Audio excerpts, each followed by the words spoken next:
that, I'll call to order the meeting of council for September the 13th.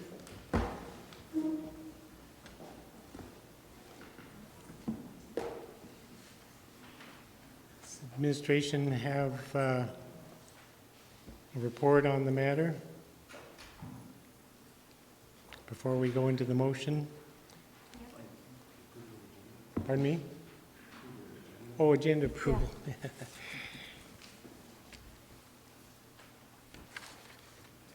there any additions to the agenda?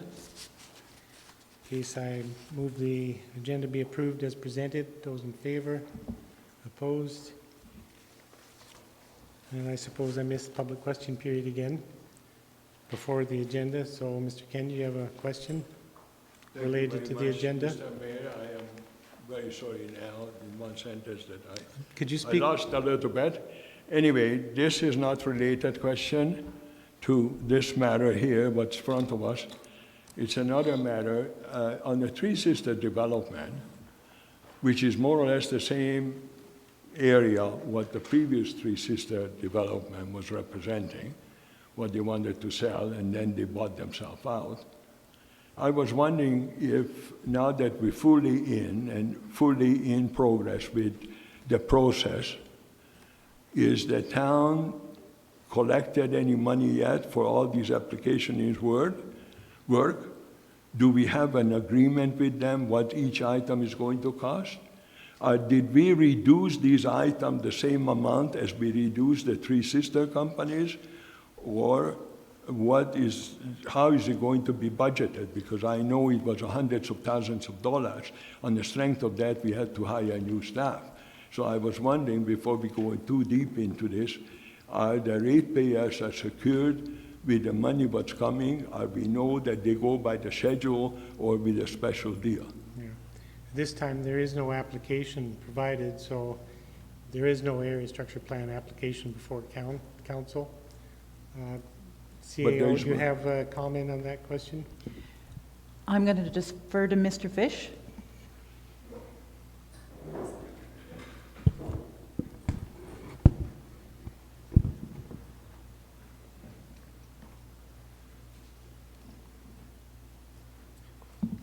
Yes, we have an agreement in place for the Smith Creek work, and we have 90%, 98% of an agreement on the resort center proposed amendments, and we have collected some fees and we have hired some additional staff. And all of that is in the 2016 budget and is available publicly. The fees have been set in accordance with the fee schedule as approved by council. There have been no special deals as Mr. Kendi is suggesting. Okay. Thank you. Thank you very much. That's a wonderful answer. And so I will get that fee schedule on what basis we're working. But the short question, this letter has been delivered to the owner of the land, adjacent lands. Can I possibly get the list of the addresses and names of where it was delivered to? Or that You're talking is not now public? about the matter that was at the public hearing? That, It's usual. I am talking about globally. pardon me? Yeah, I'm talking about globally, sir. If you have a public hearing, Okay. and you're not So going if to you're looking advertise for a it. list of the recipients of that, I'm sure that planning can give that to you. Yes, we will be able to provide you with a complete list, Mr. Kendi. The letters and Yes. content as well as. Yes. Thank you very much. I'll be there tomorrow before I die. Okay, moving on. So item F1 is Bylaw 2016-03 and Municipal Development Plan. Is there any new information or report from planning?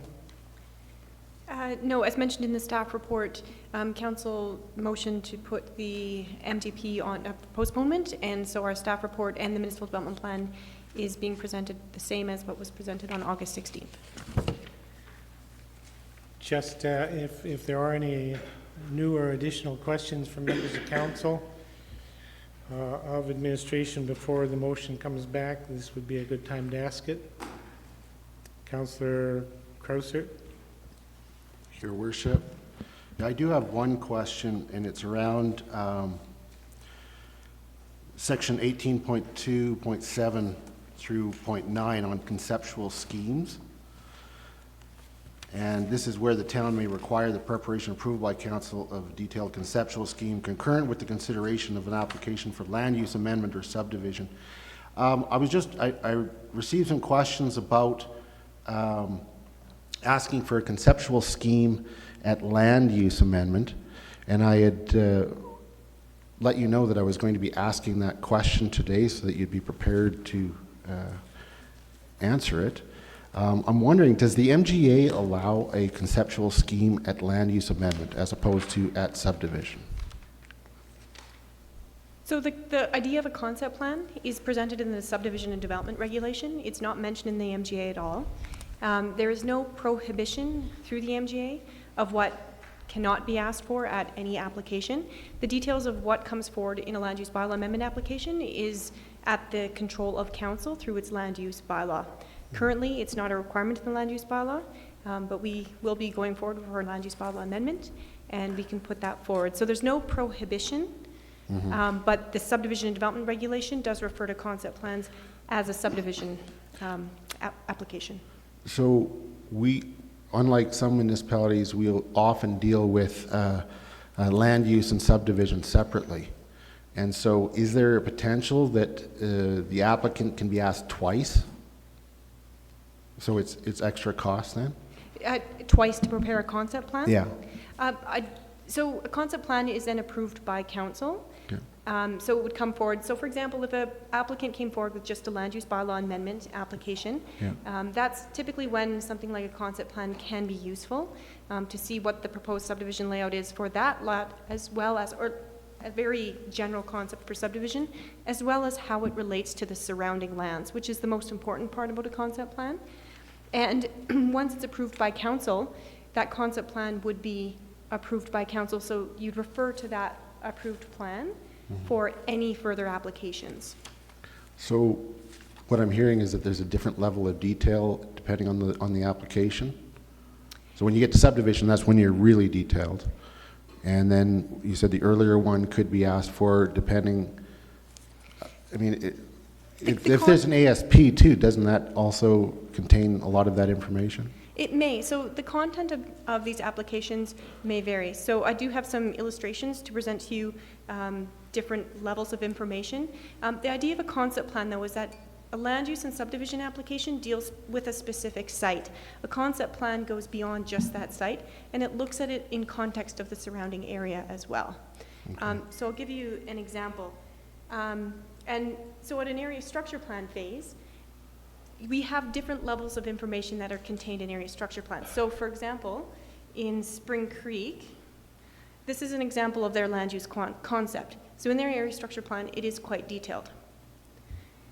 That's in the area structure plan? Yes. Okay. So you can see fairly easily the layout of the land, where the roads are going to go, whether they're arterials or even local roads.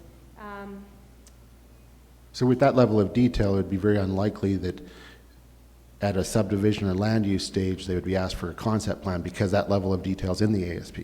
That's correct. You may not require, because you understand how, when that subdivision comes forward for, let's say, just the first phase, you'd understand how that fits within the context of the greater site. Okay. So for example, in the resort center area structure plan, the land use concept is very general. Right. You don't really understand how one area could relate to the other. If one area just came forward for subdivision or land use, you wouldn't really understand, okay, so where does the road network go from here? How do the trails connect? And I'll bring up another one that I created. So what I did is I took the Stewart Creek area structure plan, which is the colors, the blobs, and put that against what has actually been built out. And as you can see, the area structure plan in this case is very general.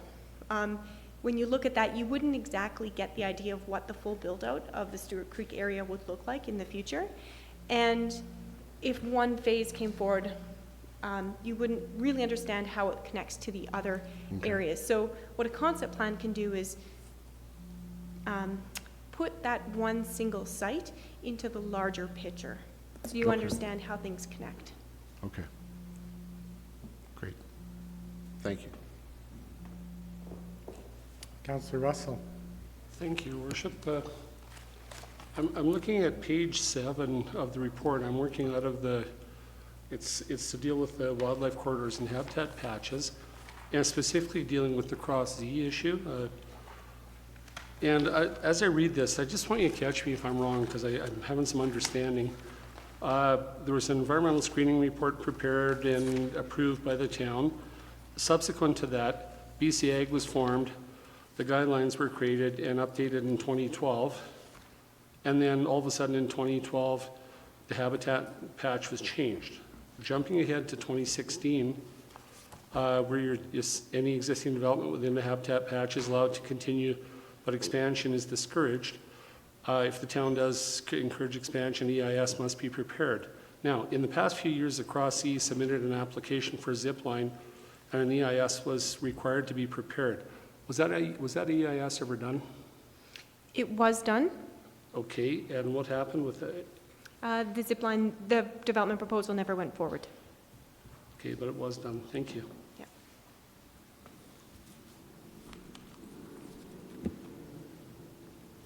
Councillor Stanford. Thank you, Worship.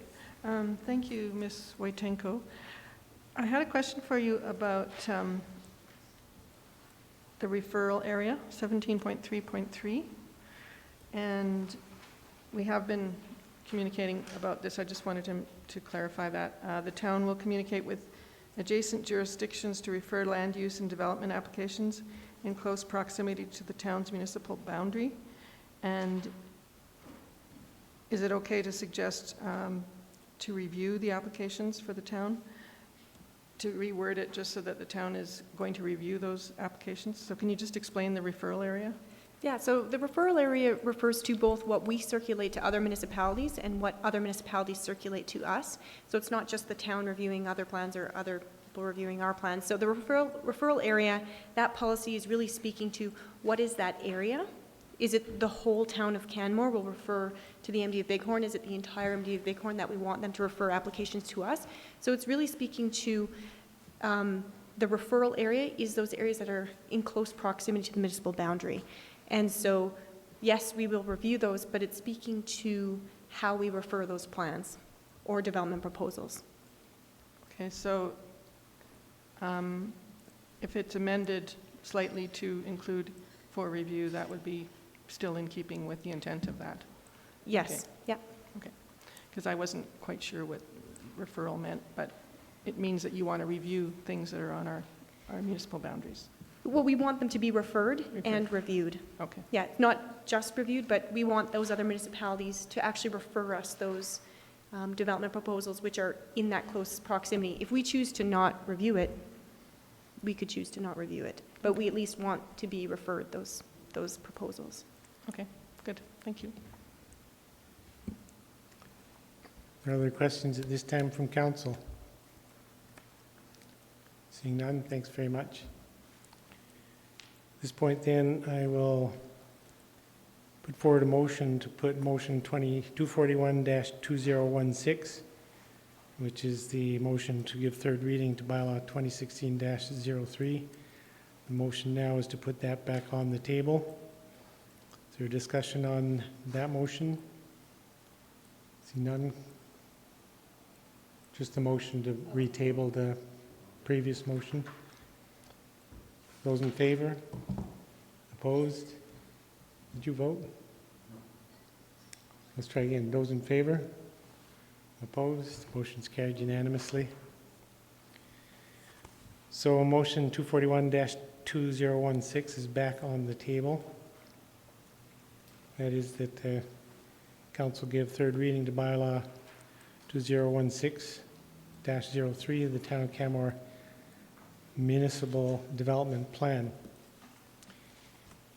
There are a number of proposed amendments that had been provided at the previous meeting. And the intent tonight for process is to go through the MDP section by section And I'll put forward a consolidated motion.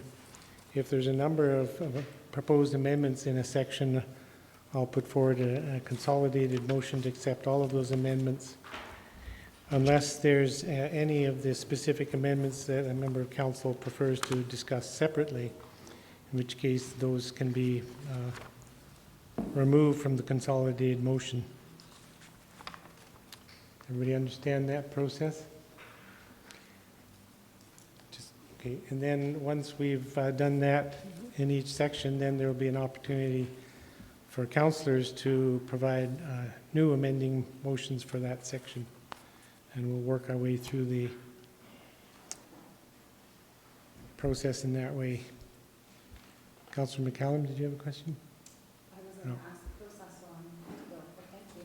Councillor Comfort? I just wanted to know if you're going to do the maps section at the beginning or the end of as you go through. The map, the section 19, yeah, Oh, we'll talk about the maps during that part of the evening. Okay, thank you. Councillor Russell? I think I understand this, but just to be clear, I'm picking an example of section 4. We're going to put all these on as one approval. Section 4, Page 8, page 9 of the staff report. yeah, so there's Because there's only about, one proposed amendment in section 4. I read that as a whole bunch. Sections 14, 15, 16, 17, 18, and 19. Oh, sorry, yep, you're right. Yeah, so all of those would go on as a consolidated motion, and if you wanted to discuss any one of them or several separately, you would move to amend that consolidated motion to exclude those. That from the, thank you. And if at any time there's unclarity, we can adjust how we proceed. So with that, then, looking to section 1, which is the introduction. There's one proposed amendment. Pardon me? We'll actually start with table of contents. Because there's a suggested change from administration in table of contents. Is there?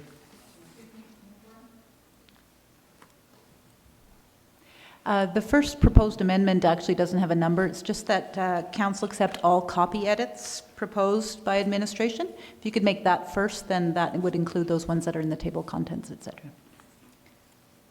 Okay, yep. In that case, then the motion is to accept all copy edits proposed by administration in attachment 2. Is there discussion on that motion? Councilor Krausert? Thank you, Your Worship. I just wanted to mention one thing. It's an editorial note, so not an amendment, but the renaming of the private recreation and open spaces in both the table of contents and in section 8.1, the heading. Those changes haven't been made, so I just want to make sure that those are caught. That's one of my reasons.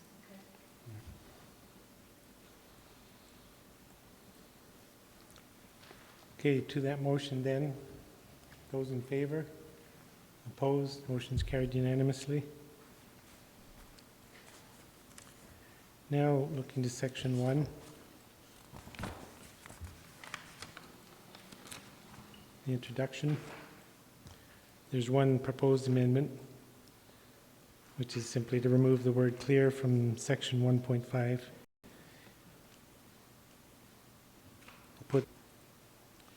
Seeing none, I'll call the question. Those in favor? Opposed? Motion's carried unanimously.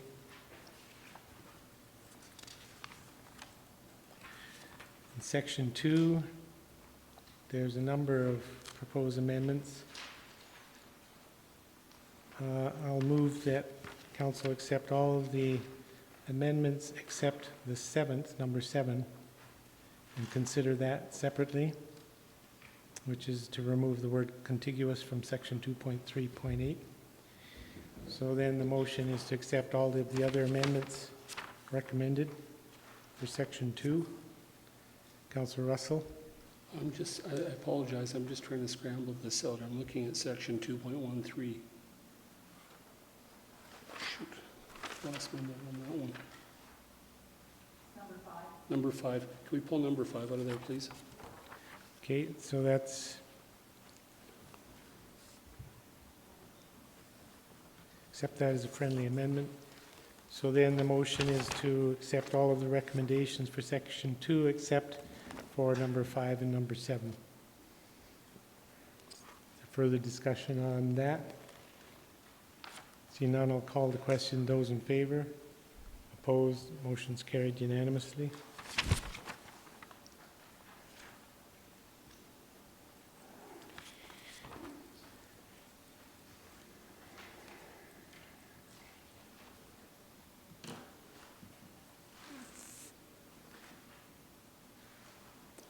So I think the excluded recommendations can be dealt with after we move through this process, or do you want to deal with those specific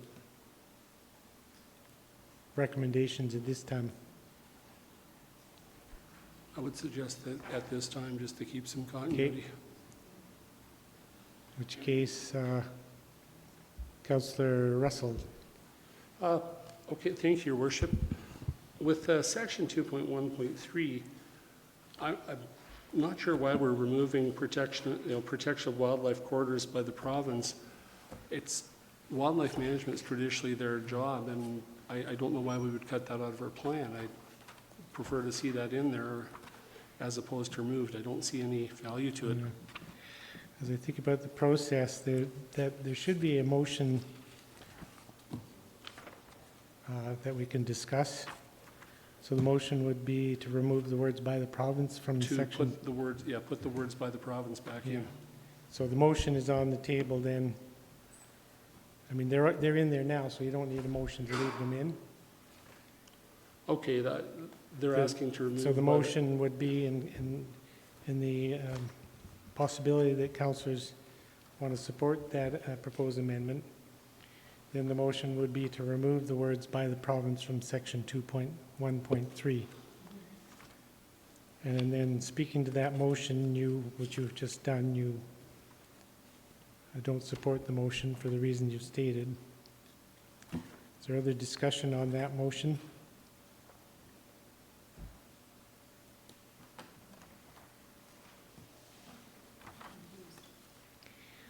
So in section 2.1.3, in the red line version, it suggests that the words by the province should be deleted.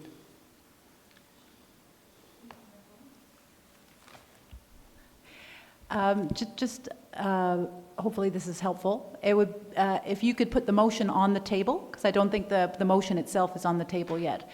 So if you want to vote on that separately. Yeah, that's what I just did. That was the Okay. intent. That was the intent? I said the motion's on the table to remove the words by the province Okay, from section 2.1.3. Councillor Russell has spoken against that. okay. And we're debating that motion. Speaking to that motion,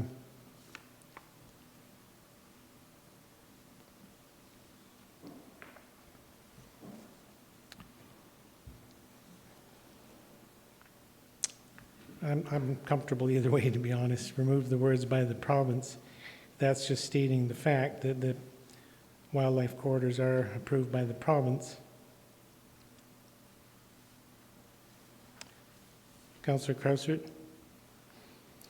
Thank you, Your Worship. If it was worded differently, that it was very clear that the by the province only related to the identification and protection of the wildlife corridors, I'd agree.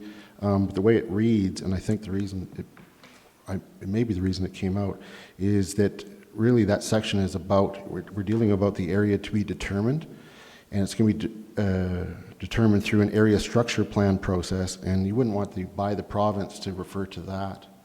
So I don't think that taking it out hurts the wildlife protection, but leaving it in perhaps can read with a little uncertainty.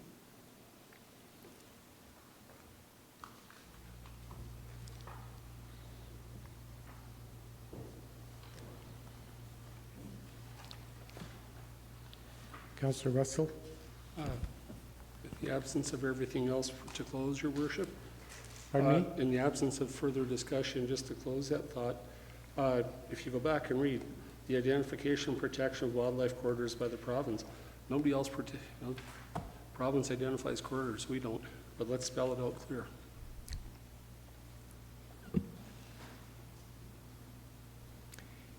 Okay, then, so the motion is to remove the words by the province from sections 2.1.3.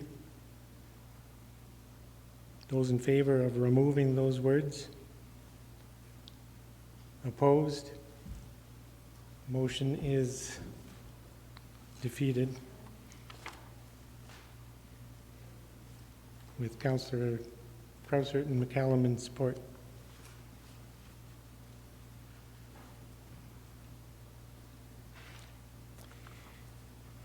And the other recommendation from that section that was excluded from the consolidated motion was number 7, to remove the word contiguous from section 2.3.8.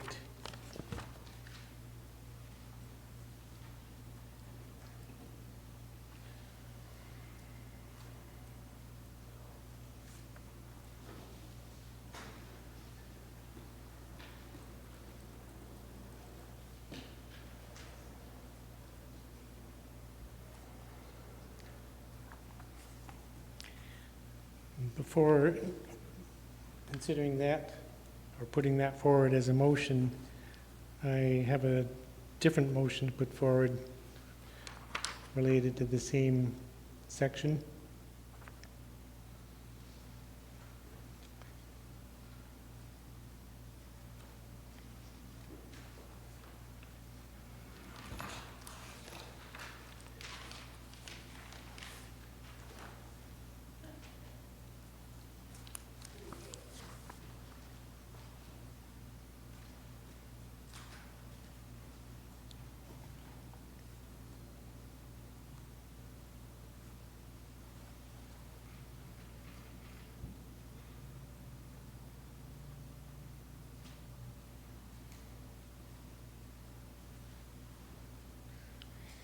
So it's to add a section after 2.3.8 to read, notwithstanding 2.3.8, new growth that is non-contiguous may be considered if there will be a compelling community benefit from the type of development proposed. So my intent is to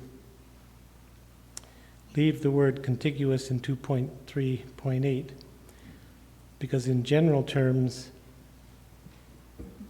that's our preference, is to accommodate new growth that is contiguous to existing growth. But there are possibilities where non-contiguous growth would be beneficial, and I'm thinking of possibility of a land use perhaps at the far eastern end of the Three Sisters lands that would bring a small business park or industrial lands. It's a good location for something like that, but it's non-contiguous to the existing development. So if we leave 2.3.8 to give that direction to accommodate contiguous new growth, that gives clear intent of the preference. But a notwithstanding clause following that recognizes that there may be a situation where there would be a compelling community benefit from a proposal that is non-contiguous. So if we discuss and vote on the proposed 2.3.9 afterwards, now, then 2.3.8 can be considered in a different light. So, if that was perfectly clear to everyone, Councillor McCallum. Thank you, Your Worship. Just to speak to your motion, I am keen on keeping the word contiguous in 2.3.8, so I welcome this notwithstanding clause, although I wonder if you would consider a friendly amendment to change the word compelling to net. Sure.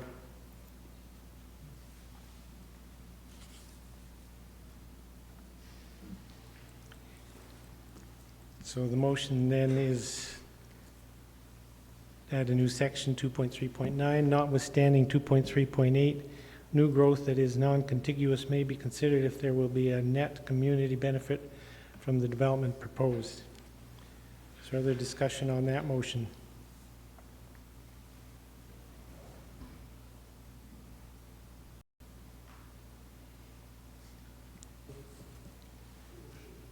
Councillor Russell? Thank you. With your indulgence, I apologize. I made the mistake of switching the time of doing my notes to a darker highlighter that caused me to overlook this. Within amendment number 8, remove, and just for consistency with the motion that was passed for amendment number 5, can we please have the same vote on that one? It's essentially a repetition of the designation of wildlife corridors by the province being removed, at which we voted against. Can we accept this as one more change, please? Yeah, Number 8, page 17, section 2.4.1.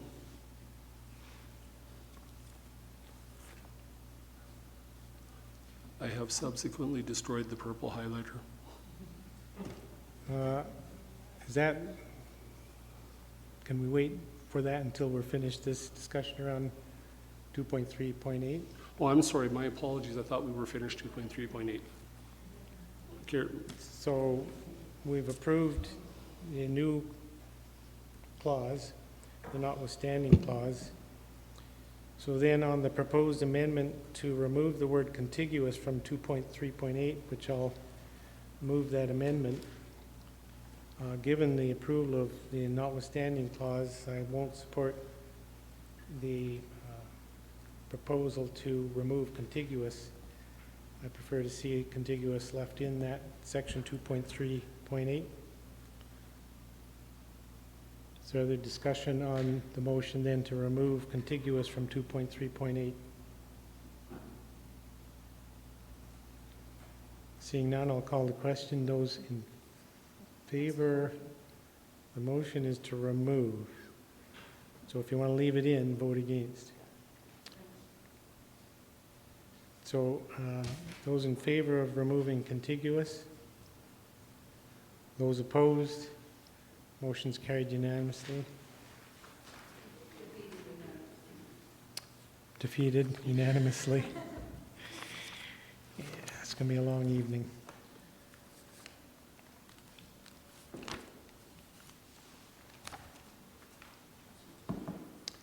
Councillor Russell, sorry, did you have?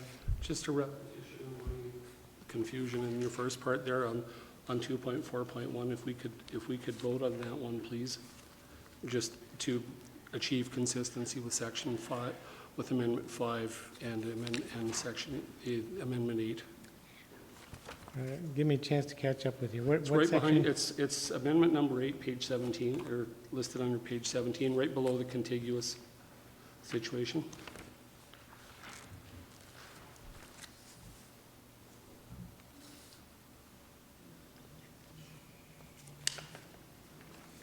And I've lost a piece of paper.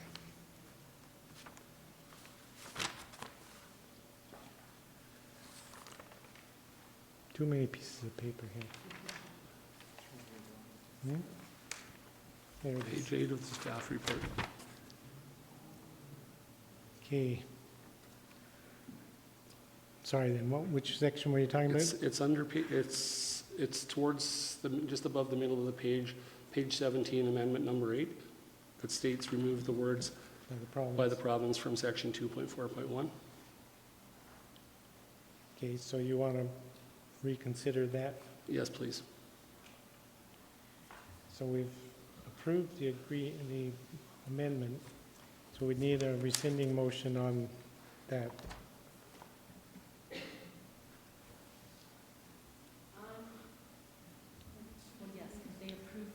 You don't need to exclude it.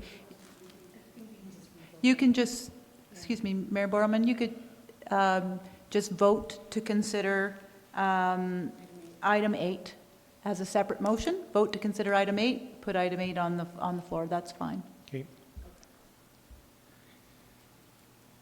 So then you're putting that motion forward to remove the words? by the province from section 2.4.1.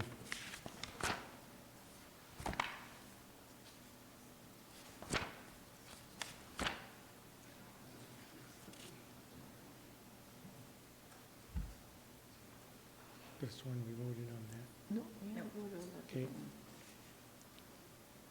Case, then to vote on the motion to remove the words by the province from section 2.4.1.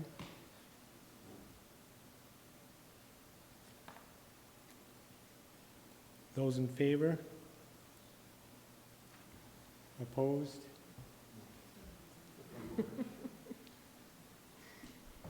Councillor Cressert?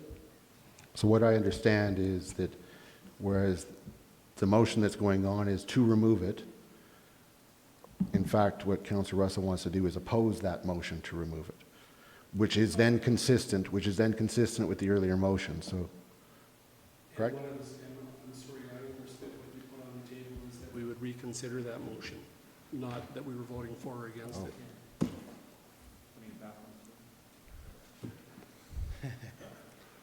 Okay, Can I speak for a second? yes. I think what Councillor is that we chose to vote to keep it in on number 5, but it's again referred to in number 8. Right, So we want to make it consistent. Yeah. So right. essentially, it's been requested to remove it in 2 places, and he's suggesting we put it back or not remove it in 2 places. So 5 and 8 are 2 separate items, but they are referential. And we've already voted on 5. Right. So, Your Worship? Yes. So I believe the advice from administration is we can just put recommendation 8 back on as a motion, which is to remove it, and we can just vote straight away on that as to whether we support removing it or not. Okay, so that motion is back on the table to remove the words by the province from section 2.4.1. Yeah. And who was speaking to that motion? Councillor Russell. Thank you. To achieve consistency, that motion shouldn't be supported.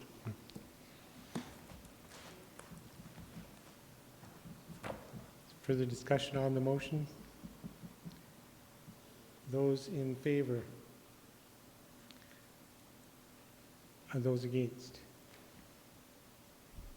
Okay, I think we got it. that Thank time. you.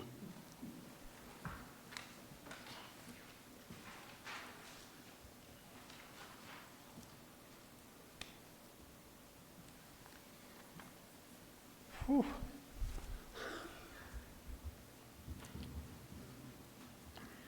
So we've completed section 2 then. Moving on to section 3. There's 1, 2, 3, 4, 5 recommended amendments for section 3. I'll move council accept all of those amendments. Is there a discussion on that motion? Councillor Krausert? Your Worship, I'd like to remove recommendation number 12, which is with respect to 3.56, as there's something that I want to add to it by an amending motion before it's dealt with. Okay, then. Then on the motion to remove number 12 from the consolidated motion, those in favor? Or did we vote on the consolidated motion? No. No, the consolidation motion will just be to approve all of the amendments except number 12. Okay, on that motion then, those in favor? Opposed? Motion's carried unanimously. And Councillor Krausert? Your Worship, I have an amending motion that then encompasses recommendation number 12.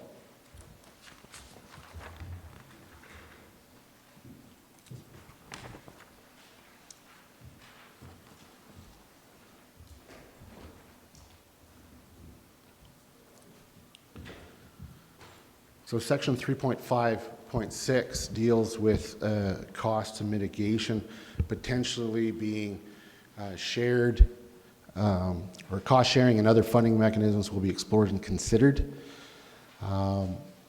My concern with this particular section is if it was done either after the fact or without consultation of the other parties that are mentioned to benefit from the mitigation. So I would like to put forward an amending motion that accepts the wording as proposed by administration for the new section 3.5.6 to be inserted, and add the following to the end of the clause: in prior consultation with the other parties. So this is a new section being requested by administration that I'm asking be accepted with that wording. And what I would like to see happen is that if there is some mitigation proposed that could benefit other parties, that they are part of the discussion as to the benefits and the costs associated with that, rather than such being dealt afterwards and potentially just being required to pay. So then the motion, which is on the overhead, is there a discussion on that motion? Seeing none, call the question. Those in favor? Opposed? Motion's carried unanimously.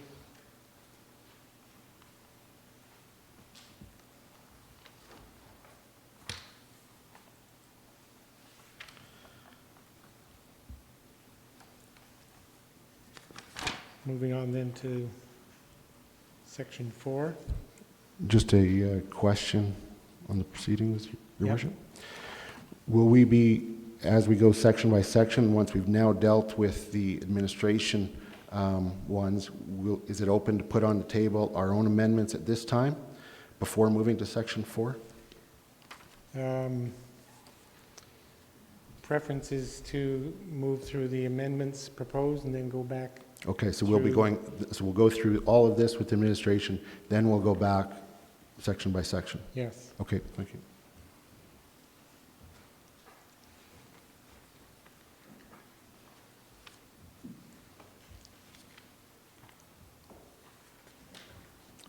So section 4, there are a number of proposed changes. 6 recommendations.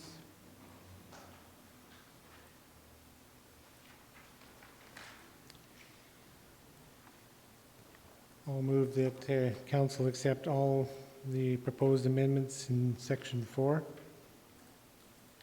Councillor Krausert. If we could please exclude number 16 to be dealt with separately, which deals with section 4.2.14.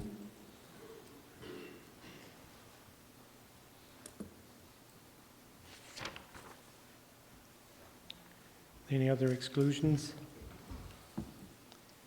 And the motion is to approve all of the amendments recommended except for number 16. Discussion on that motion. Seeing none, call the question. Those in favor? Opposed? Motion's carried unanimously. And Councillor Krausert?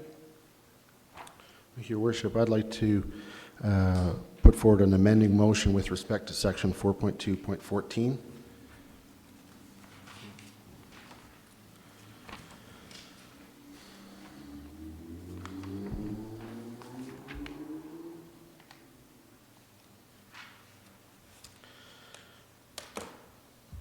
So I'm just going to turn to on page 144 of our package is what is being recommended by administration. I suggest that we take a look at that because some of what I put in my wording adopts it, and then there's other things I'd like to change. So from what administration is recommending, I'm basically requesting 2 other changes as part of this rewording. And it's for the purpose, so the first thing I want to do is I want to delete, but other relevant material may be considered as well, and other relevant criteria may be considered as well.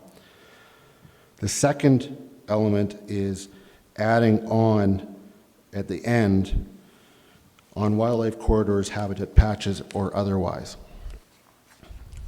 So, taking what administration has begun with, it says, for the purposes of this section, the town will determine adjacency consistent with the BCA guidelines. And then the reason I want to remove the next part, or the last part of that sentence, and other relevant criteria may be considered as well, because I think that the BCA guidelines bring us to a point of certainty as determining what is adjacency. And as soon as you add on that little bit, and other relevant material may be considered as well, we move to a place of uncertainty as to what is adjacency. And then the last portion that I'm requesting being added is simply, and forgive me if it's stating the obvious, but sometimes we need to state the obvious, where it says, as well, the potential for adverse environmental impacts, and I would like to specify on wildlife corridors, habitat patches, or otherwise. That doesn't change anything substantively, but I do believe that it's important to state explicitly. So I would ask your support for this amendment so that adjacency is better defined more clearly, and the intent of the protection is stated explicitly. To that amending motion, Councillor Russell. Thank you, Your Worship. I think I get your point, Councillor Krausert, and I appreciate the point, but at the same time, I hate to throw all our eggs in the basket of the taking what's been recommendations and all of a sudden turning it into the gospel as far as this goes. I just can't support it. I still would rather see the people having the option of being able to consider other documents in the event that BC Ag does not fully cover it.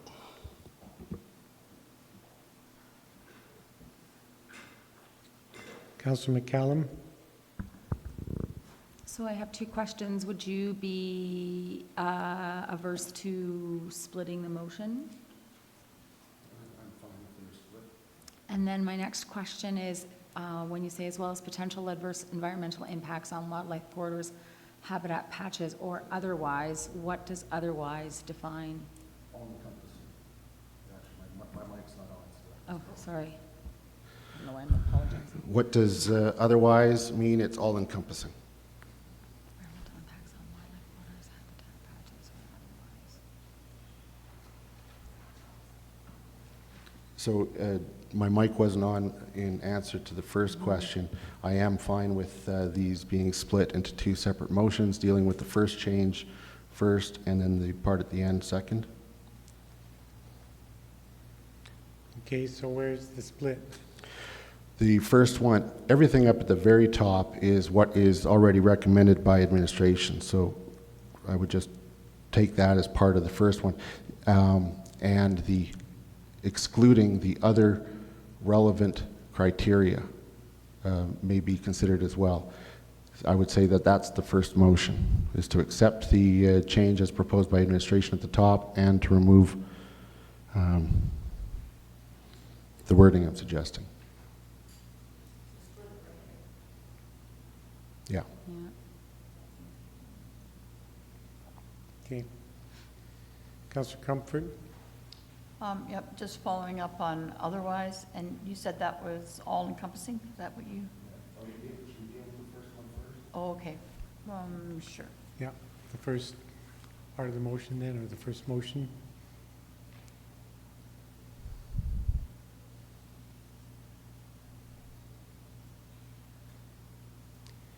Is there discussion on that motion then, Councillor McCallum?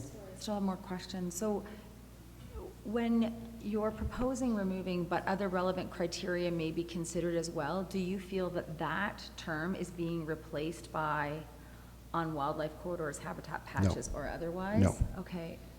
So I guess I'm struggling with the fact that you're trying to provide certainty in the first half of the motion, but there's uncertainty in the second half. I think we should deal with the first motion first, and if you don't like the second half, we can talk about that. It would be my suggestion. I am seeking certainty. I'm sorry, responded without being recognized by the chair. Your chair.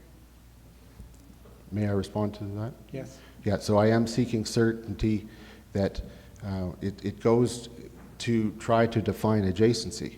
So here we got to the point of, through previous amendments and previous versions, moving from, we put in a will, and then now we're moving out, as suggested by administration, getting rid of the refer to. So we will determine adjacency consistent with the BCA Wildlife Corridor guidelines. It completely gets unwound then, and we move into the realm of we don't know what this means when you add, but other relevant criteria may be considered as well. So I'm asking that we complete this journey that we've done on this particular section, and we actually be specific and we be clear.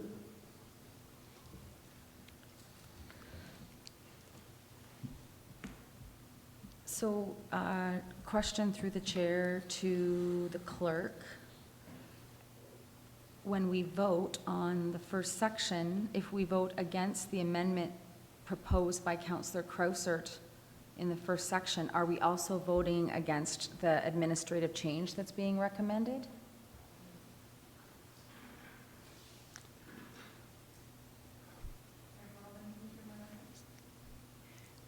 So, yes, administration's recommendation is no longer being put forward. It's Councillor Krausert's motion. So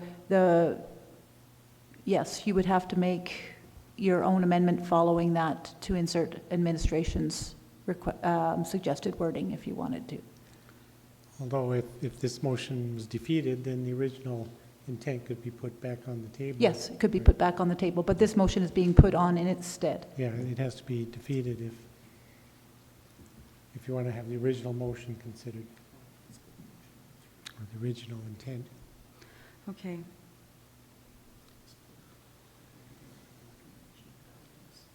Okay, thank you. The other alternative is split the motion in three, vote on all the red sections separately. So the first red section was administration suggested wording, and the two red sections afterwards were Councillor Krausert's suggested wording, or deletions. That was my hope when I said split the motion. Okay, so if you would like, you could recommend to split it in three then. Might I recommend to the chair that we split the motion into three based on the three motions being presented? Okay, if it's clear what the motion is then. So 'Cause the it's three not red clear to me. sections. Mhm. The three red sections. I'm sorry if I seem pedantic. Pedantic? Mhm.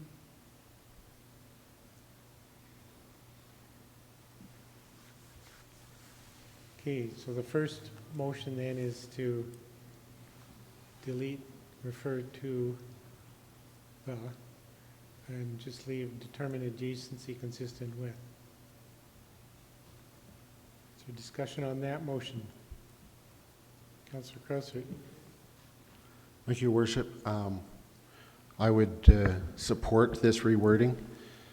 I think we heard very loudly through the public hearing from a lot of people that they would like clarity with regards to what is adjacency. And simply referring to the document is not the same as determining it by reference or by looking at the document. So the town will determine adjacency consistent with the BCA guidelines, I think is clear.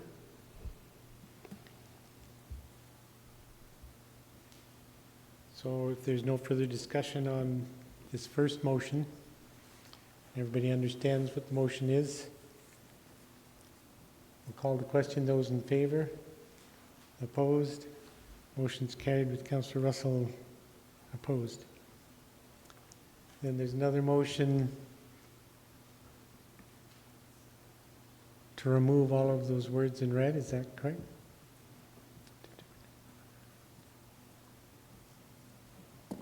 Councillor McCallum?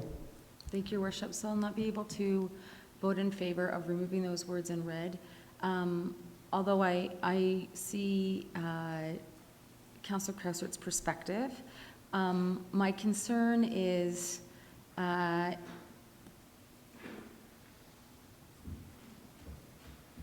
if the inappropriateness, if a project was proposed that was inappropriate, completely inappropriate, and it was 251 meters versus 250 meters, wouldn't we be bummed?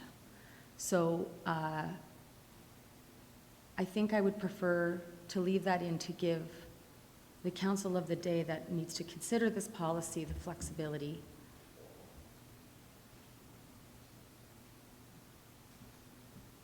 That's all.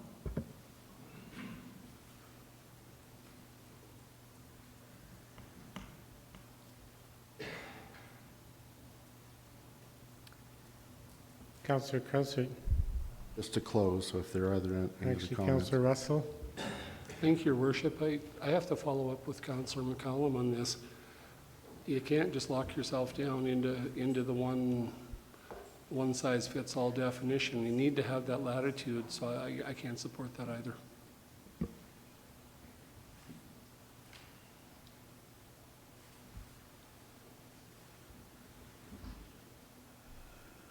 Okay. Councillor Crowther, you have something? Councillor Comfort? I also had the same difficulty supporting the removal of those words. I'm torn because I can see that it would give an out to those who might have an agenda that wouldn't be in favor of the wildlife necessarily. But on the other hand, I would always want council the data, as Councilor McCallum said, have the flexibility to consider other relevant advice that could be any number of things that we can't imagine today, but the least of which might be new scientific evidence that was better than BC Ag. So I think I'd like to leave them in.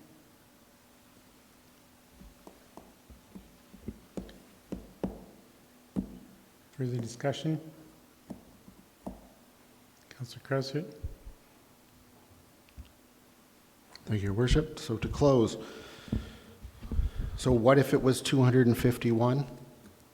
Well, I know that every application is looked at, and we would be able to identify if something was 251, but the same exact reasoning says, well, what if it was 100, and that other relevant criteria says, you know what, you don't need to actually worry about anything, or what if it was 5? So I actually don't think that that argument actually holds water. If we do not accept this this amendment, then the motion that we just made previously makes no sense. So we just approved that we will determine adjacency consistent with the BCA guidelines. So we will do that. And now we're saying another relevant criteria may be considered as well. So are we determining the adjacency by the BCA guidelines, or are we not? I ask you, where's the clarity? And we need to make it clear as what we mean. And if we know what adjacency is, by keeping those words in that I'm asking be removed, then by all means defeat it. But I don't think that you actually know what that means, because it opens up the door to anything. So we are either going to use the BCA guidelines or we're not, and I suggest that this actually completes the thought that was just approved in the first motion. With that, then I'll call the question on Councillor Crowther's motion to delete those words. Those in support? Those opposed? Motion's carried with Councillors Russell and McCallum opposed. Beg pardon? I say talk me around. Yeah. Then we have the third motion.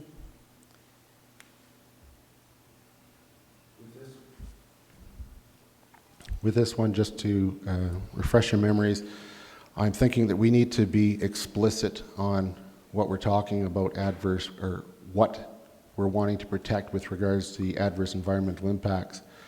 And it's specifically with regards to wildlife corridors and habitat patches or other environmental impacts as well, but we're specifically naming it.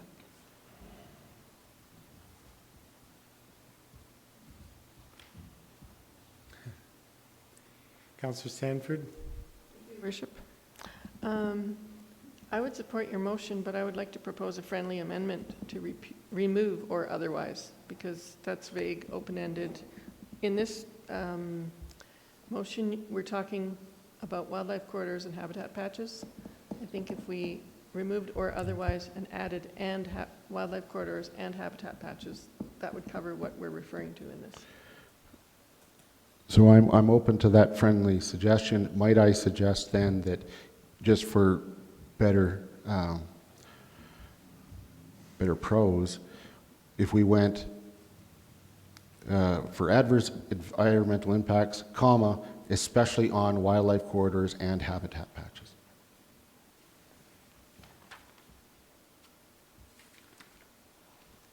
Does that get to what you were Well, I referring to? think we're referring to BCA guidelines, and No, this is now a new paragraph, or new paragraph. Not all proposals deemed adjacent will require an EAS. The requirement will be evaluated based on the nature scope, including type of land use, intensity development, as well as the potential for adverse environmental impacts, and it could be especially on wildlife corridors and habitat patches, period, and removing the or otherwise. And I think from administration's perspective, when we've discussed this before, there are other reasons that you have EISs, Which is why I said otherwise. but otherwise doesn't really confine it to the scope of what All right. you would have an EIS prepared for. What would you like to see? Well, I don't know what would be an appropriate word to encompass riparian zones or ESAs, or what, I don't know what the catch-all word for that is.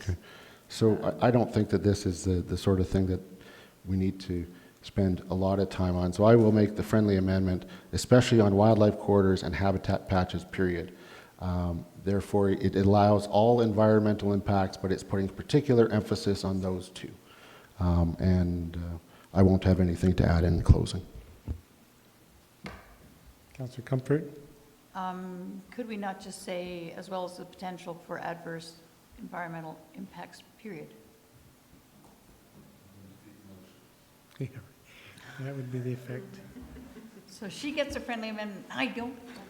That's not friendly. Well, that's just defeating the motion. There's no motion. Oh, okay. Well, Yeah. So then, I think we're going to vote on this now. okay.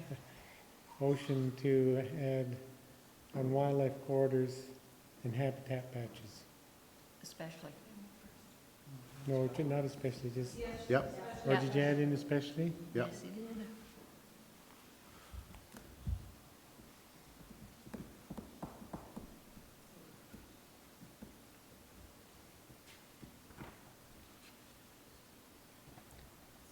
Okay, calling the Councillor Russell, you had something?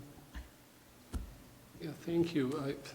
I'm afraid I'm going to vote against this because I agree with Councillor Comfort. I think that we start getting into especially, I feel like I'm writing Christmas cards or something. It just, and it's not about fighting about vocabulary. I think I understand your point clearly, but I don't know that amendment's necessary. Okay, and then calling the question on the proposed amendment. Those in favor? Opposed? Motion's defeated with Councillor, what's his name? These guys, these three, in support.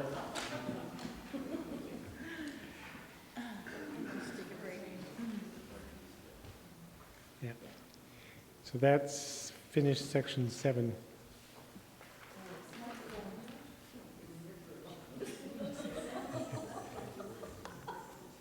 Okay, looking at section 8 then, there's 3 proposed amendments.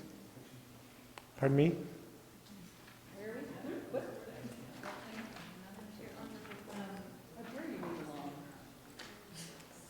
What's the kerfuffle over there? Okay, so moving on to section 8. There's 3 proposed amendments from administration.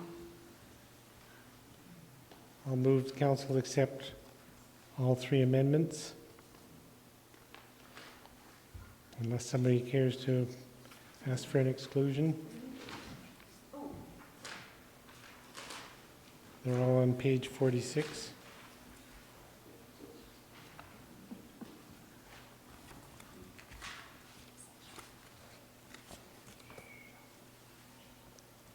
Councillor McCallum? And I think that Councillor Krauser brought this up earlier, but the deletion of open spaces in section 8 is not consistent, and so I want to ensure it's consistent. Okay, never mind, thanks.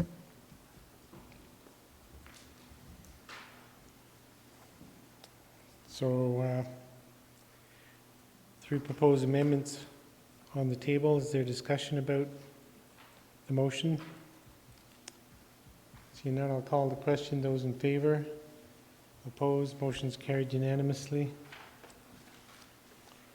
Moving on then to the proposed amendments for section 11, which are on page 56.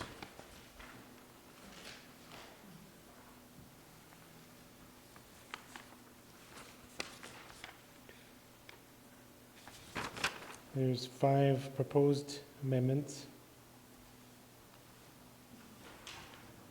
And I'll move that council approve all of those proposed amendments except number 23, the first one.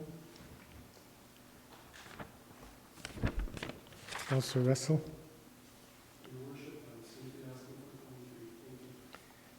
Councillor Krauser. I'd like to deal with number 27 separately, please.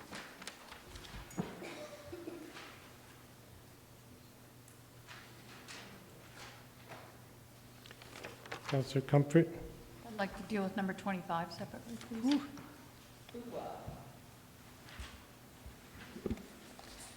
Okay, then. Any other exclusions? In which case, we're looking to approve number 24 and number 26, those two proposed amendments. Is there discussion on that? 24 and 26. 23, 25, and 27 are all have exclusions. They all have to Yeah. So the motion then is to accept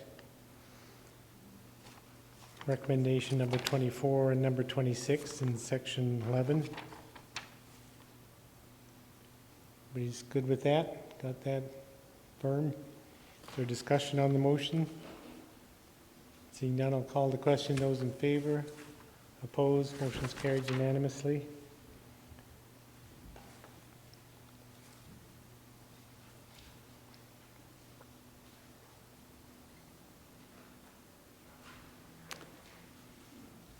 Okay.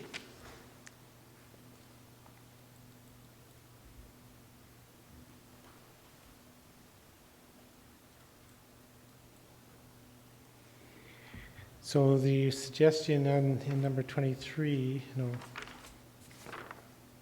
number 23, 11.1.4.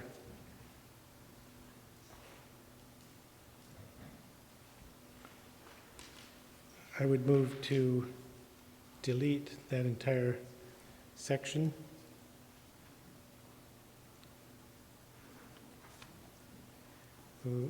The section refers to resort centers that will be focused on tourist-oriented goods and services. And then there's some additional. The section 11.1.2 above, at the beginning of that section, is very specific as to what sort of commercial uses there will be in the resort center. And in section 10.2, earlier in the document, there's quite a bit of direction regarding the town center and good direction around regarding the town center as the primary focus and they need to keep it vibrant. So the section 11.1.4 in its entirety is unnecessary. So I move to remove 11.1.4. Speaking to that motion?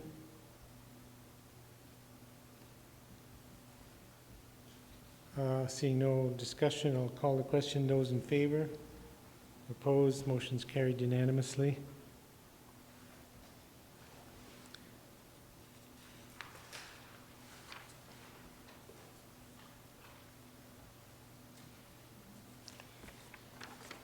And who was it that wanted to talk about number 25? Councillor Comfort.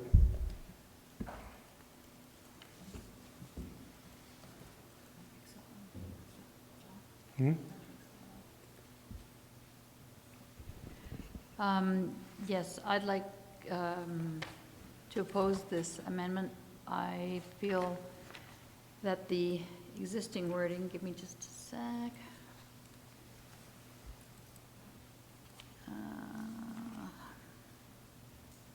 Where only staff housing and PH would be allowed. I feel that considering residential development could open the door to real problems and having less control. So I'd like to have the original wording retained. Speaking to your motion, then I won't support that. It's important to note the last part of that section, which is specific about in accordance with an area structure plan. So it reads, as proposed, the resort centers are intended to be predominantly commercial. However, residential uses may be allowed, in accordance with an area structure plan. So it would be at the area structure plan approval point where the possibility of residential uses may be discussed. I think it's better at that level than here. There could be a good argument to allow some sort of residential in a resort center in the sense of the capacity then to add some more vibrancy to the center rather than having a dead zone or at certain times of the year there's no visitors, so it's a dead zone. If there was some sort of residency, then that may be a good idea, and that could be discussed and approved at the area structure plan stage. So I won't support your motion to remove that section.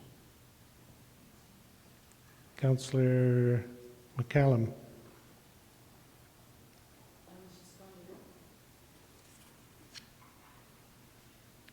I was going to say pretty much what you said, but didn't feel like being a parrot. Okay. Councillor Krausert. Yeah, I support the reasoning that you just provided as well. Ms. DeSoto. So just for clarity, the motion that's on the floor is administration's recommendation? Just the way council is speaking to it, Councillor Comfort isn't speaking in support of administration's recommendation, she's speaking opposed to it. So the motion that's on the floor, as I understand it, is administration's recommendation? Correct. So if you vote in favor of that, that That's would correct. be, Yeah. okay. I was thinking Councillor Comfort had moved to remove that section, but in fact, the motion is to accept that amendment. So if you don't agree, then you should vote against the motion. Thank you.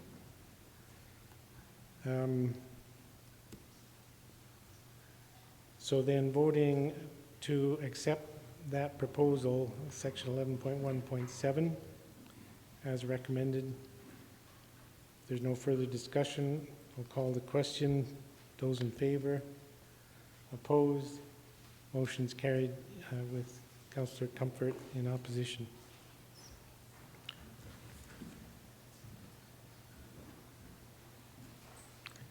Councillor Krausert.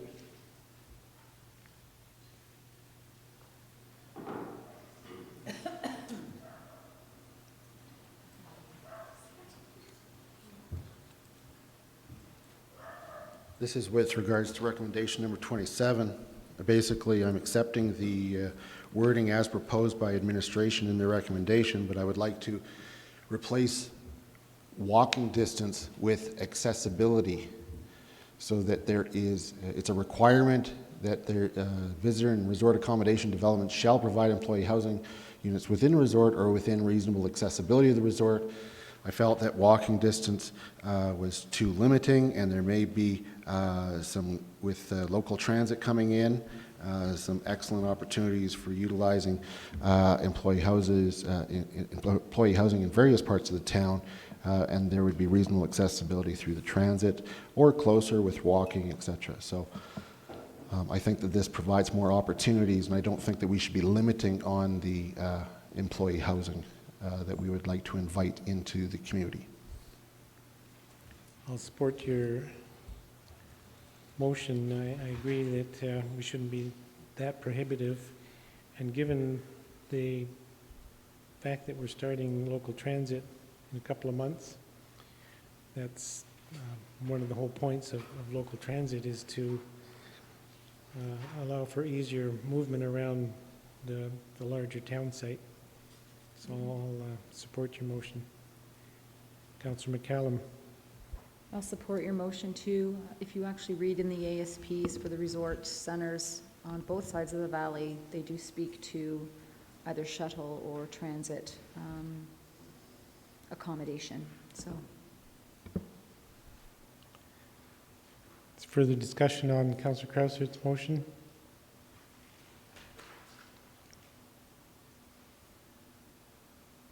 Seeing none, I'll call the question. Those in favor? Opposed? Motion's carried unanimously.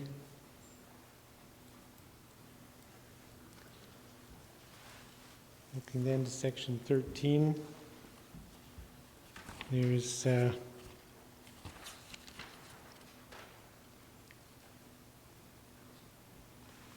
one recommendation coming forward from planning, number 28. I'll put that on the table for discussion, just to remove the words such as long sloped roof lines and articulated masses from 13.1.1. Councillor Russell? I'd like to add something into that. So from procedural point of view, do we vote on this first, and then my add-on would be an add-in to that? Sure. Okay. Let's keep it simpler if we can. So then the motion is to remove such as long sloped roof lines and articulated massing. Is there discussion on that motion? Seeing none, call the question. Those in favor? Opposed? Motion's carried unanimously. Councillor Russell?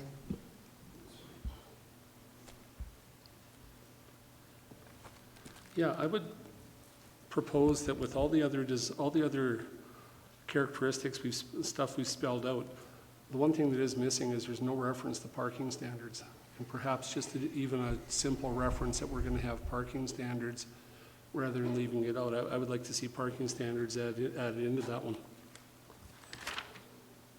And I'm sorry, I slipped my page here. 13.1.1 section, I would propose adding section L, which would say parking standards.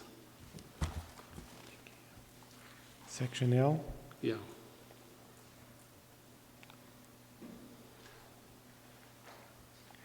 Is there discussion on that motion? When you go down,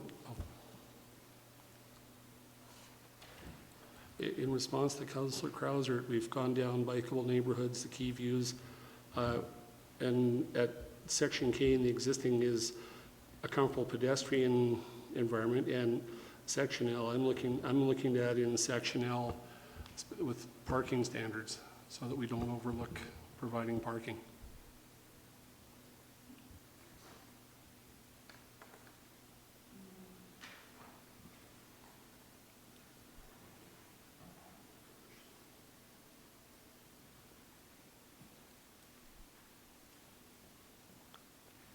Councillor McCallum? I'm trying to understand how I'm trying to make sure that that thought belongs in that spot. I guess I think, because this is about urban, like the site and building design. So architecture.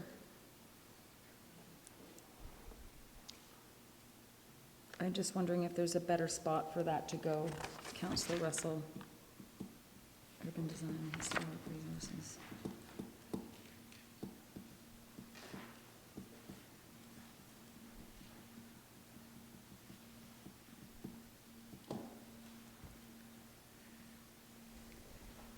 I feel like that's something that belongs in the land use bylaw.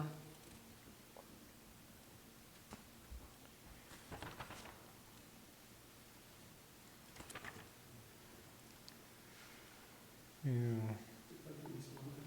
Councillor Russell?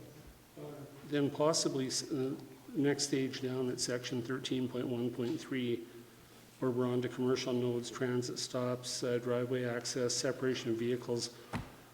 It may belong in there. I could live with that, but I think to leave it out of this document is not in anyone's interest.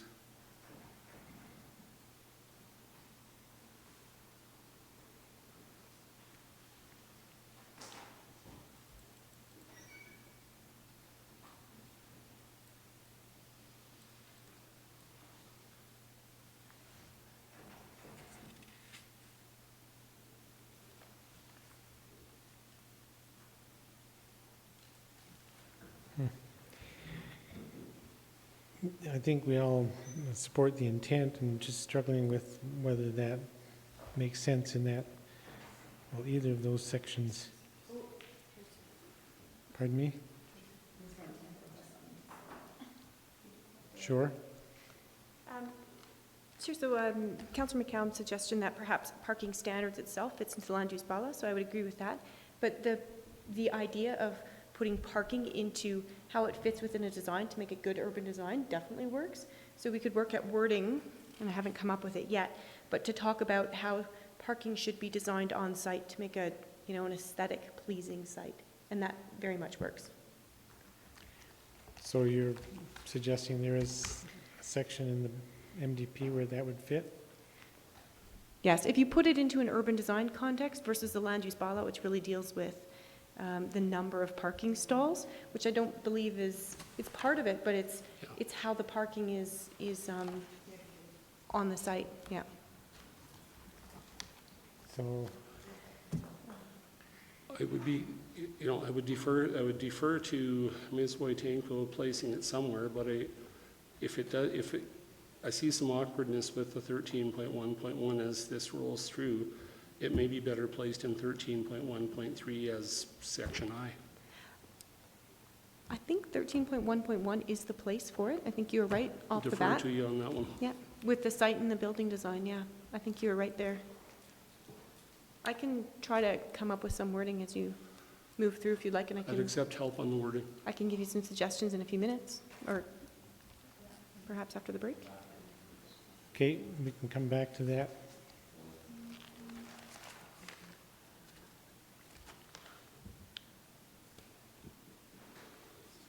There's a motion on the table, though, isn't there?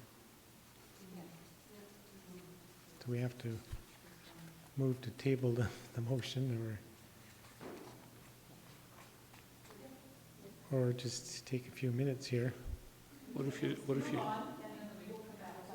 Okay, but there's a motion on the table.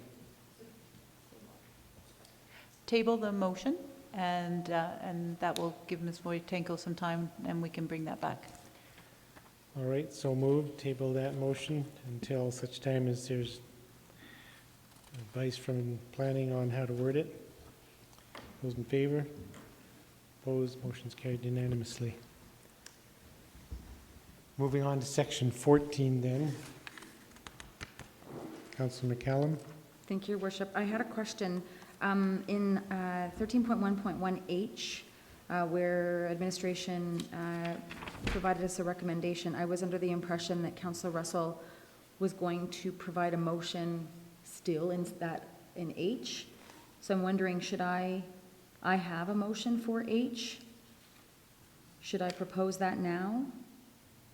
as Councillor Krauser did with 4.1.14. What is it you're wanting to do? I wanted to delete another word within that sentence. In H? Yes. Okay, why don't you move that then? I wanted to delete the word typical, building design characteristics of mountain. Traditional. Sorry, traditional. Thank you. Building design characteristics of mountain towns. Since we have removed such as long sloped roof lines and articulated massing, which points to traditional mountain town, I'm getting the impression, well, not the impression, I'm pointing out that it should be silent on style, as that is part of the land use bylaw in terms of design. So it would read, building design characteristics of mountain towns. 6 one half dozen the other, traditional mountain town or mountain town? No, actually, it's not, because not all mountain architecture is the same, and some of it is different. Okay. And that will allow us to open up to design changes within the land use bylaw. So you're moving to remove the words traditional. Yes, so it would read, building design characteristics of mountain towns. I actually have the motion, Ms. Hyde has it, No, I if think you that's want to good. see it on the I think we got screen. it. Okay, Is there discussion on that motion to remove the word traditional from H? Seeing no discussion, I'll call the question. Those in favor? Opposed? Motion's carried with Councillor Krauser opposed. that's all I have, thank you.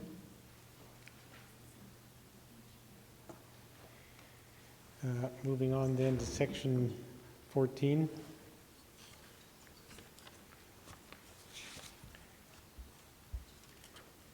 Page 66 and 68. So there's two proposed changes from planning, number 29 and number 30. I'll move council approve both those recommendations. Councillor Russell? Thank you, Your Worship. Could we discuss recommendation 29 separately, please? Okay, then we'll just go one by one. So I'll move the recommended amendment as detailed in number 29 to add a new section 14.2.5 that reads, the town should work with utility companies to encourage the improvement of existing infrastructure for residents and business.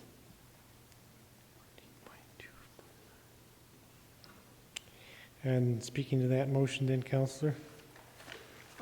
Thank you, Your Worship. I get the point. I think I get the point of the motion, but what concerns me is we should work with utilities companies to encourage the improvement of existing infrastructure. If the existing infrastructure is working, if the existing infrastructure is working, we shouldn't be saying, let's make it, like it sounds like you're selling me a new cell phone. Here's something bigger and better. If it's working and we're, with all the tangible capital asset maintenance that we do, I think this is just not really necessary. I'll disagree with you, Councillor. In fact, we just did that 1 or 2 meetings ago. We approved an improvement that Fortis had suggested to all of our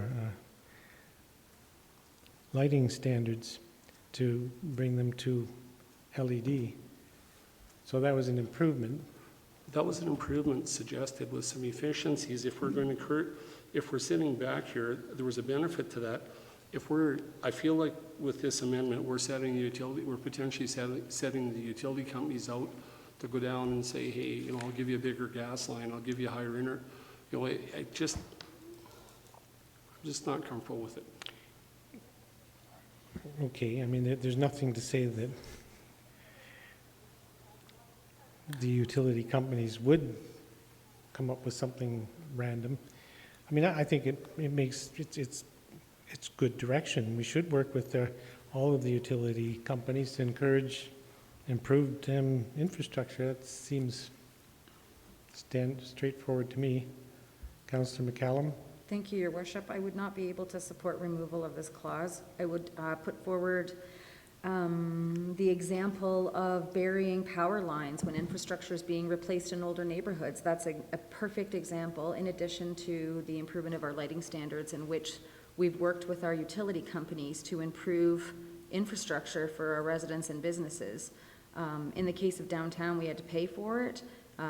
In other older neighborhoods, when it's being replaced, the residents can band together and decide if they want a local improvement tax applied if they choose to bury their power lines.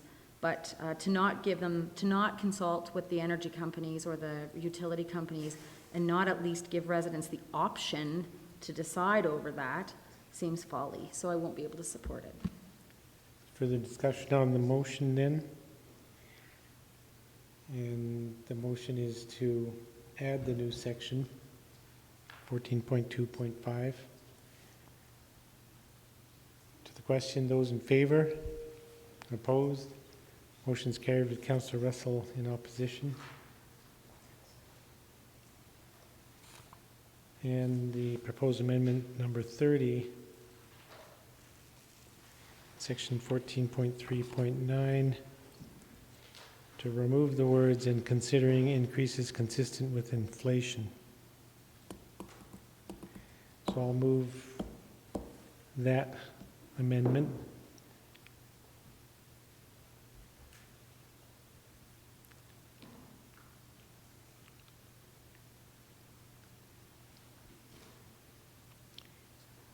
And I will support the amending motion to remove those words. I think continuing the cash in lieu policy is adequate direction. Is there other discussion on the motion?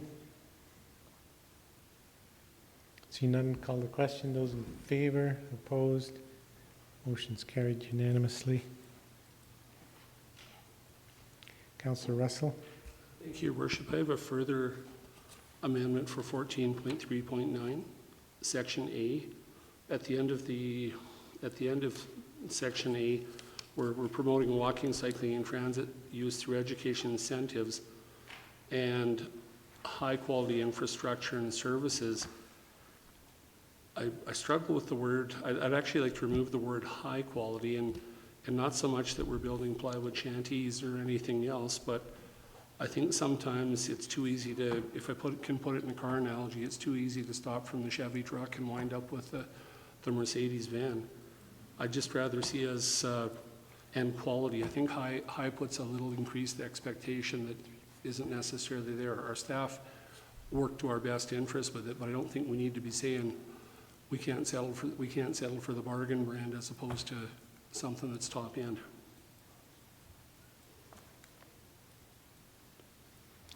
Councillor McCallum. Councillor Russell, would you consider a friendly amendment from to change high to good quality? I would consider that. I think quality says it all. We're looking, it's just a modifier. Quality is quality.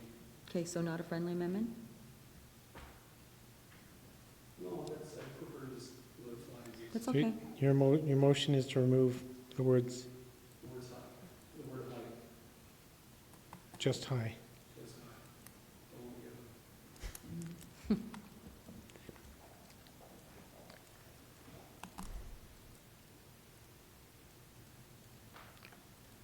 Further discussion on the motion?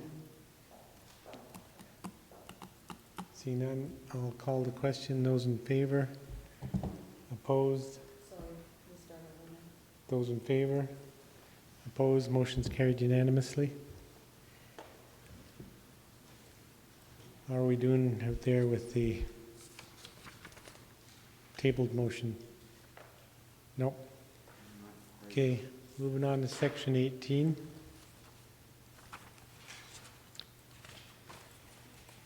There's a number of proposed amendments. 4 proposed amendments in section 18. I'll move the council accept all 4 proposed amendments. Councillor Krausert? So just to clarify, if a section is accepted with the wording, and then you would like to add a sentence to it later, I can do that at a later date. I don't need to pull it out separately. Yeah, as long as Okay. there's a section left in there to amend. Yep, yep, okay, thank you. So then the motion is on the table to approve the 4 amendments suggested in section 80, number 31, 32, 33, and 34. Is there discussion on the motion? Seeing none, call the question. Those in favor? Opposed? Motion's carried unanimously. Councillor Krausert, did you have further amendment to that section? Sure, I can do that now. Why not? Is it related to one of the 4 sections? 18.2.15.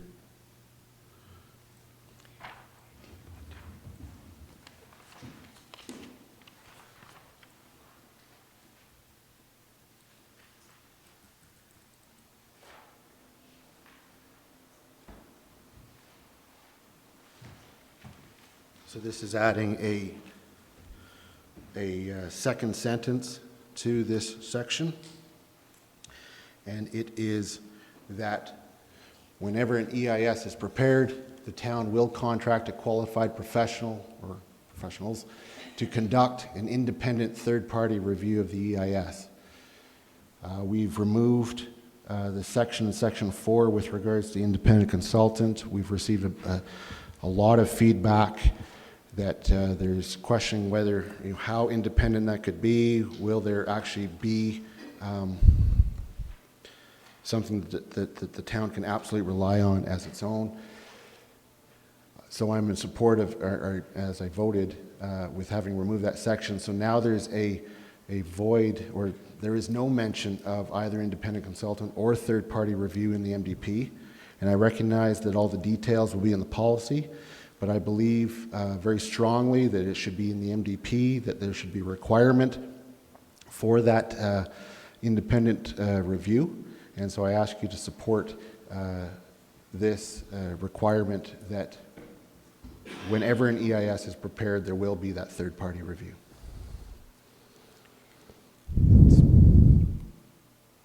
Speaking to the motion,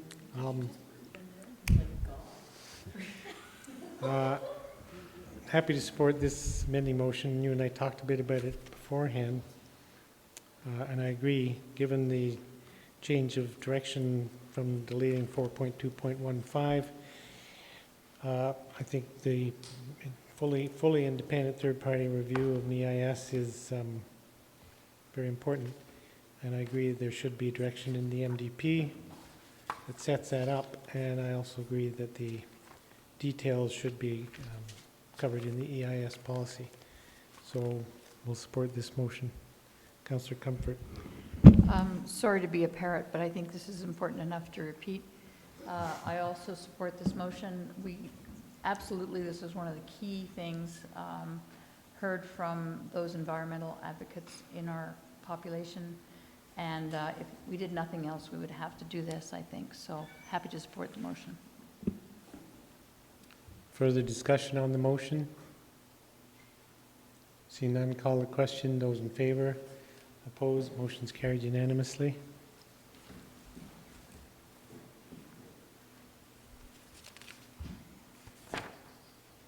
Still not ready over there.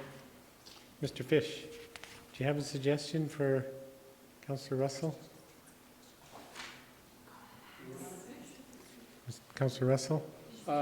I appreciate that we normally try to shoot for a 2-hour window for taking a break here, but given frankly, the serious brain drain of this exercise and everything else, perhaps maybe let's take some pressure off of Mr. Fish and Ms. Wojtanko. Let's take a bit of a break to let everyone's brain cells recuperate. Okay, I'll move a short break at this time, 10 minutes.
If Councillor Sanford could hobble her way in.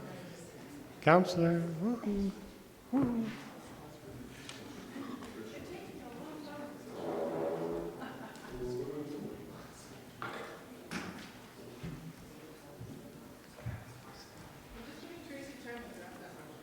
Yeah. Okay.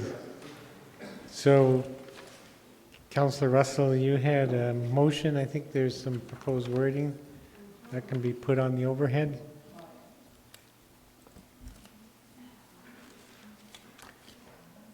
What section was it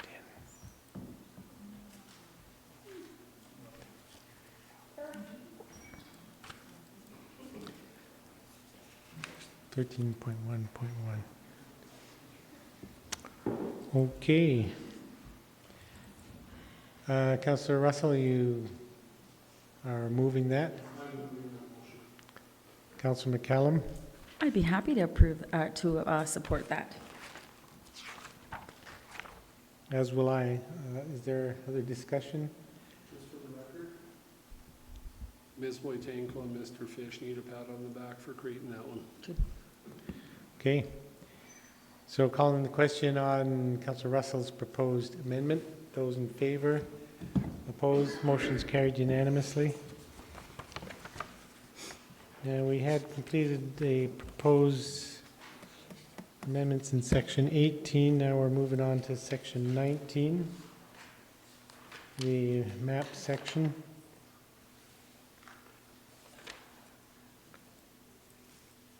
And there's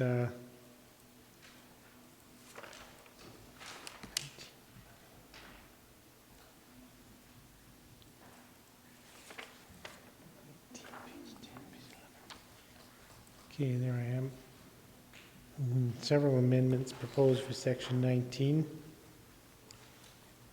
I will move the council approve all of the recommended motions. Councillor Russell?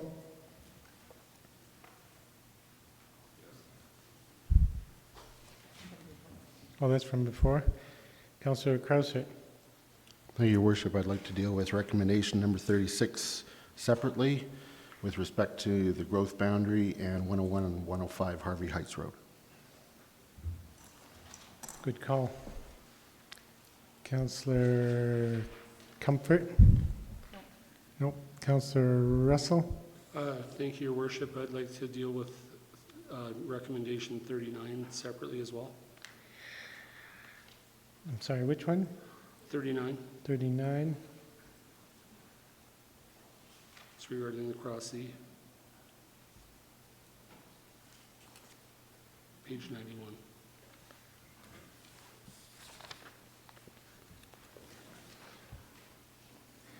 Okay, that leaves us with the recommendation number 35, 37, and 38. So the motion is to accept those three proposed amendments. So discussion on the motion. Seeing none, I'll call the question. Those in favor? Opposed? Motion's carried unanimously.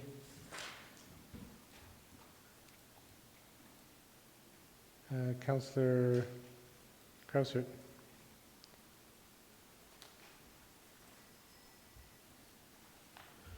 Thank you, Your Worship. I'd like to speak against the relocating of the growth boundary that would exclude 101 and 105 Harvey Heights Road. At this point, there's not a motion. Well, isn't that the one that we're dealing with? That motion wasn't included in the consolidated. So council, pardon me? So that's why we're on. Yeah.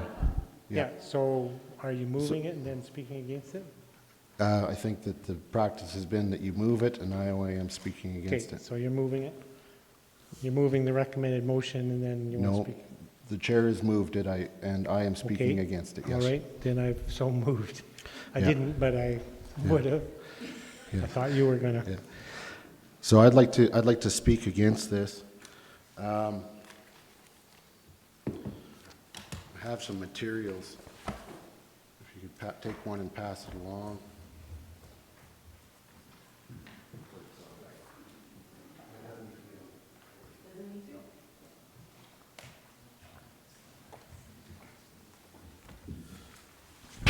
Unless somebody wants to keep flipping the pages, because I'm going to refer to several documents here. So in speak, I'll walk you through this package. It's actually not as foreboding as it looks. It's actually makes some simple points with each one. I'll refer you to the page number. There's two major reasons that I oppose the removal or moving this urban growth boundary that was approved at second reading. The first is fairness. This issue had its start with council approval, and the owners of the land have consistently been told that if they wanted to change the urban growth boundary, then during an update to the MDP would be the time to do it, and it's unfair to say otherwise now. On page 1, you have a letter from the town of Canmore to the province of Alberta in '98 saying that they don't object to the sale of this property. And then on page 2, you have, just to support what I was saying about the owners of this land being referred to the MDP process, then Mayor Casey is quoted as saying, if you want your property to be considered for future land use, you need to change the designation of the Canmore Sustainability Plan, which is the MDP process from conservation.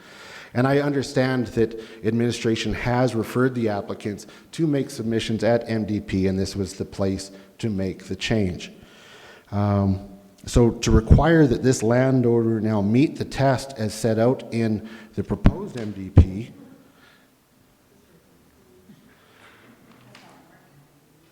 is really moving the goalposts on them, and therefore it's inherently unfair. However, that said, I do want to walk you through why I think that this land sufficiently passes the proposed test in 2.1.5 of the MDP.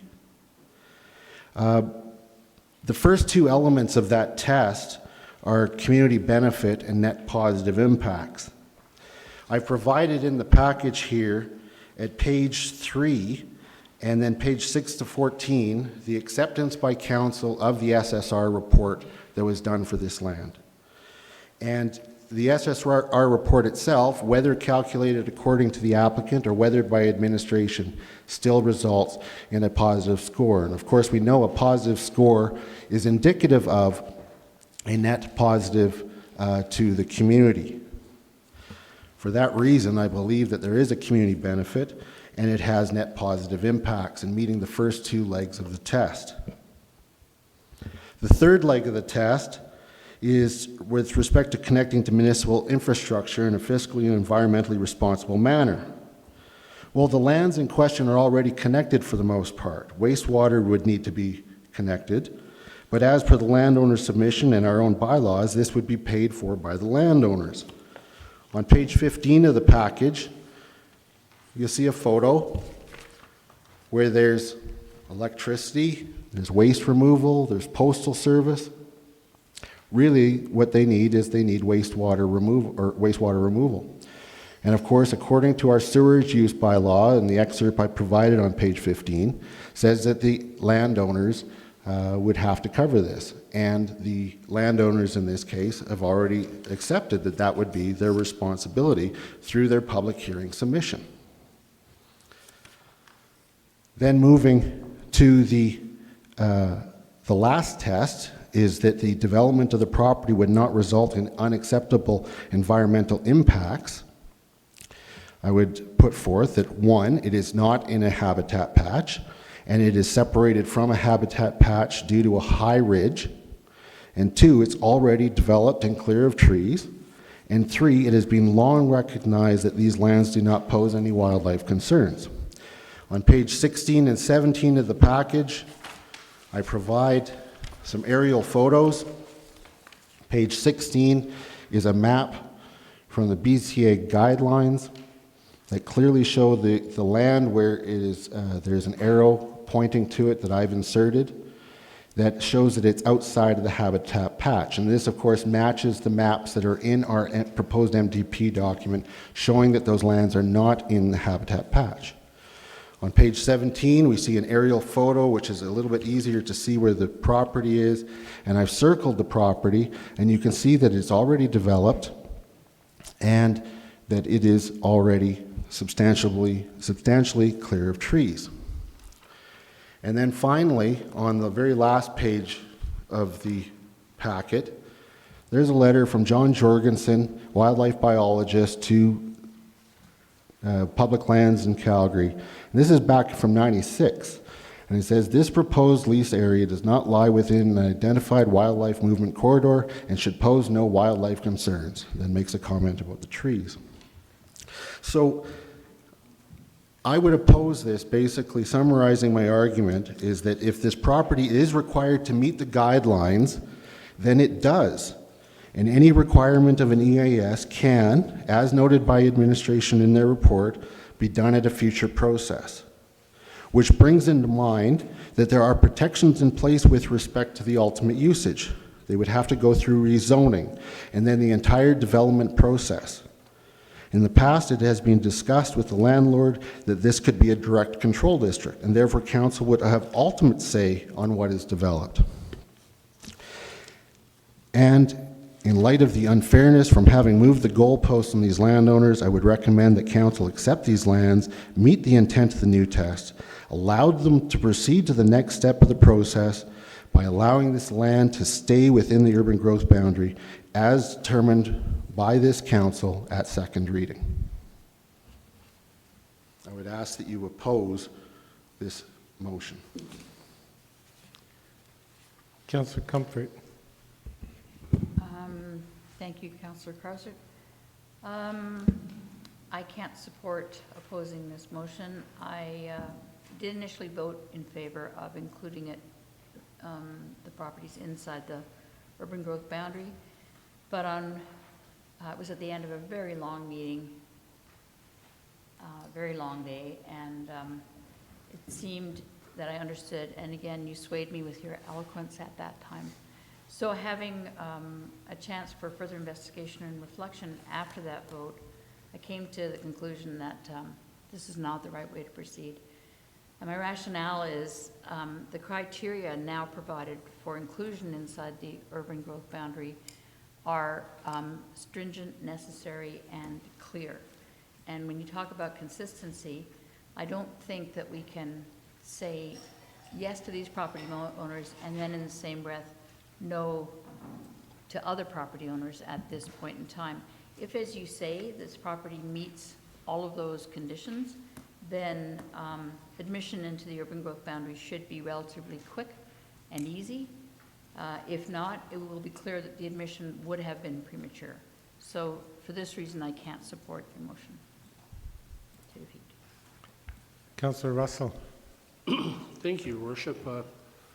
I can't add anything other than support to Councillor Krauser's position. He's really covered it well, and I believe that the points he made are just, is this a historical wrong?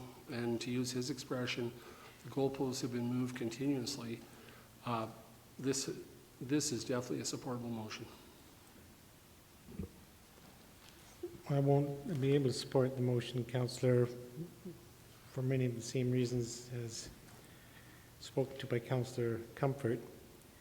I continue to believe, and I spoke to this the last time we discussed it, the MDP isn't the place to ad hoc expand the growth boundary.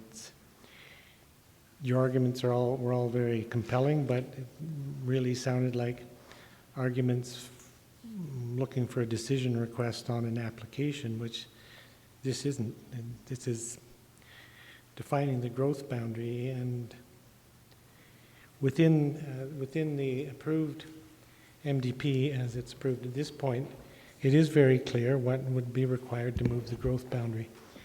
And if the landowner of those lands to the west can easily meet all these terms, which I understand is the case, then it should be fairly straightforward for her to proceed with that process, including an EIS. The lands are adjacent to Habitat Patch.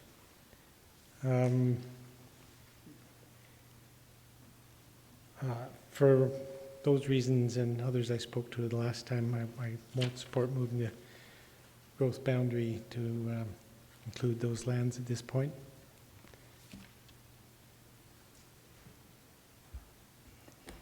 I just wanted to be clear again that the motion on the table is actually administration's recommendation. That's right. Right, so if you vote in support, you're voting to remove them from the growth boundary. Yeah. Okay? Correct. So I would be Supporting the motion. supporting the motion. Okay. And Councillor Krausert is You are arguing against the motion. against the motion. Right you are. Thank you. Further discussion on the motion. Councillor McCallum.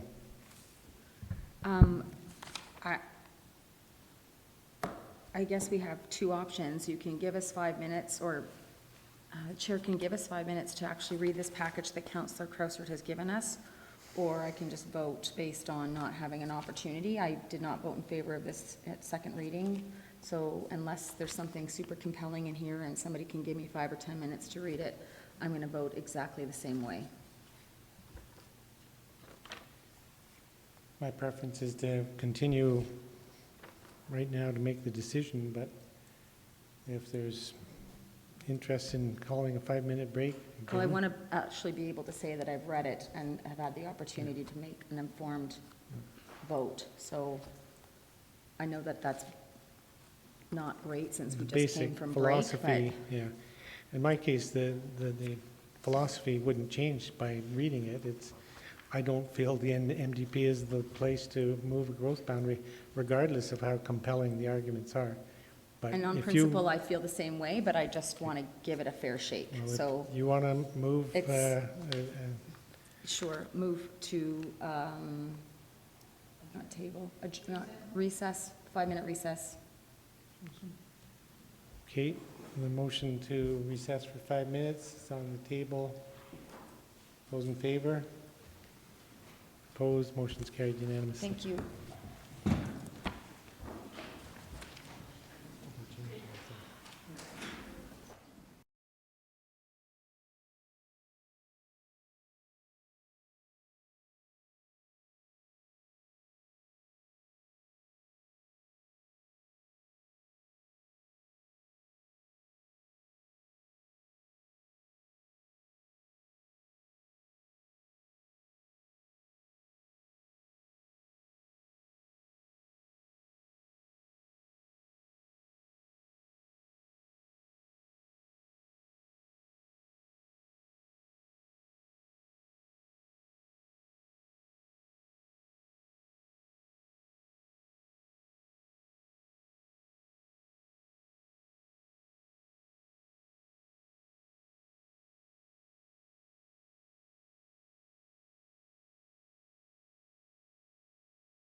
Okay.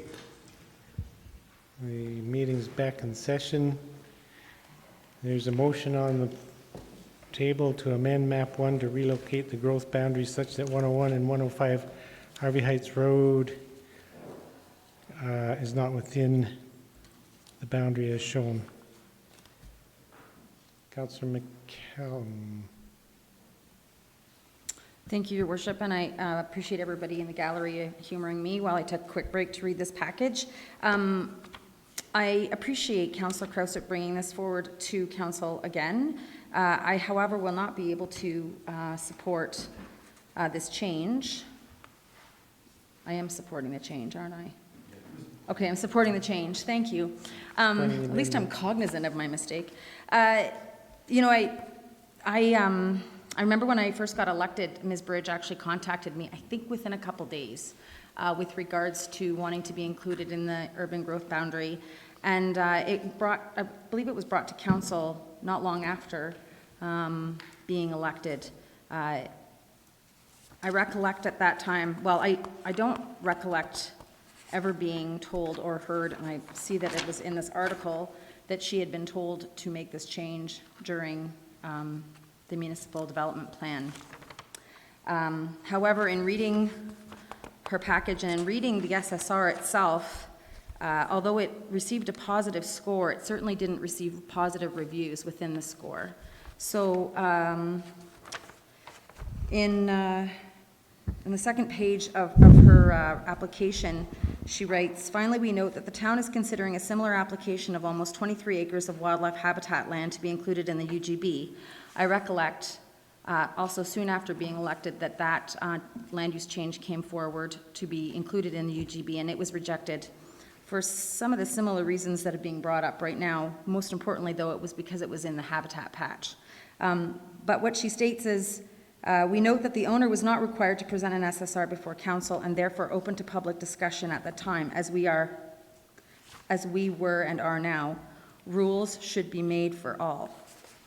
So I point out on that statement, and then also on the back of the SSR itself, in the conclusion it states, "The SSR provides some limited detail as to how the proposed statutory amendment would achieve the 3 pillars of sustainability. There are no anticipated social benefits, and the SSR specifically states that with this application, there would be no increase in the affordable housing stock in Canmore.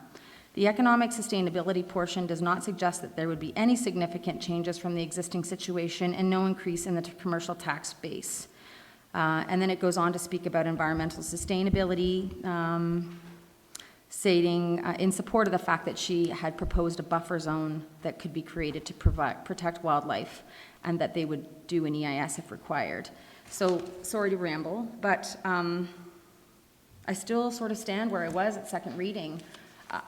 I do agree with her. Rules should apply to all, and we are proposing to move the urban growth boundary, well, to accept administration's recommendation to move the urban growth boundary where it was in the east of our town, and so I think it should stand in the west of our town. I believe that the criteria for moving the urban growth boundary is actually clear, and I would say that in the previous MDP it wasn't particularly clear.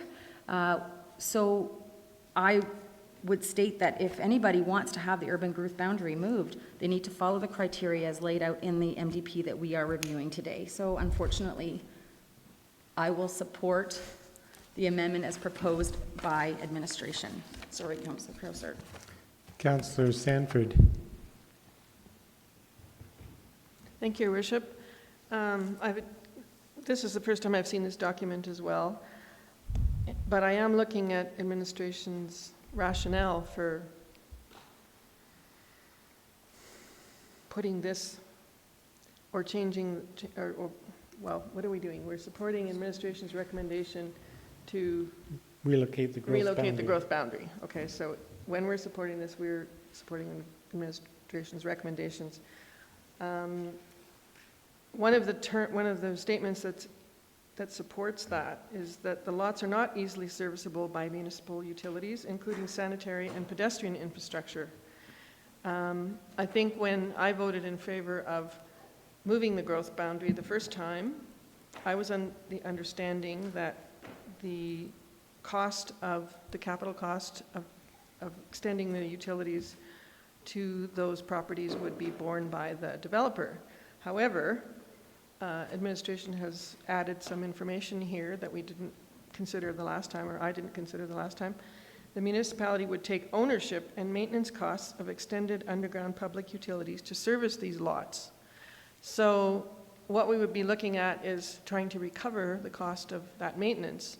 Now, reading the conclusion in the SSR that we've just been handed out, it indicates that any change to density would likely have a negative environmental impact. So we've got a low-density development there currently, which if we included it in the urban growth boundary, we would then have to recover the cost of maintaining that infrastructure, even if the developer put it at their own expense. But to increase the density, we would be looking at potentially a negative environmental impact. So to me, I think I'd like to support administration's recommendation on this one to redefine that urban growth boundary and leave this out, because I don't think there's a win here for the municipality. So I will be supporting administration's recommendation. Councillor Russell, did you have something to the motion? Yes, Your Worship. A couple of things that I've listened to through this, and since Councillor Sanford was so recent, let's start with that one.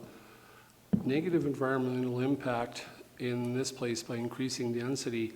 Historically, that was a ranger station. It was a Alberta Forest Service station, home to an awful lot of people on a seasonal basis, year by year.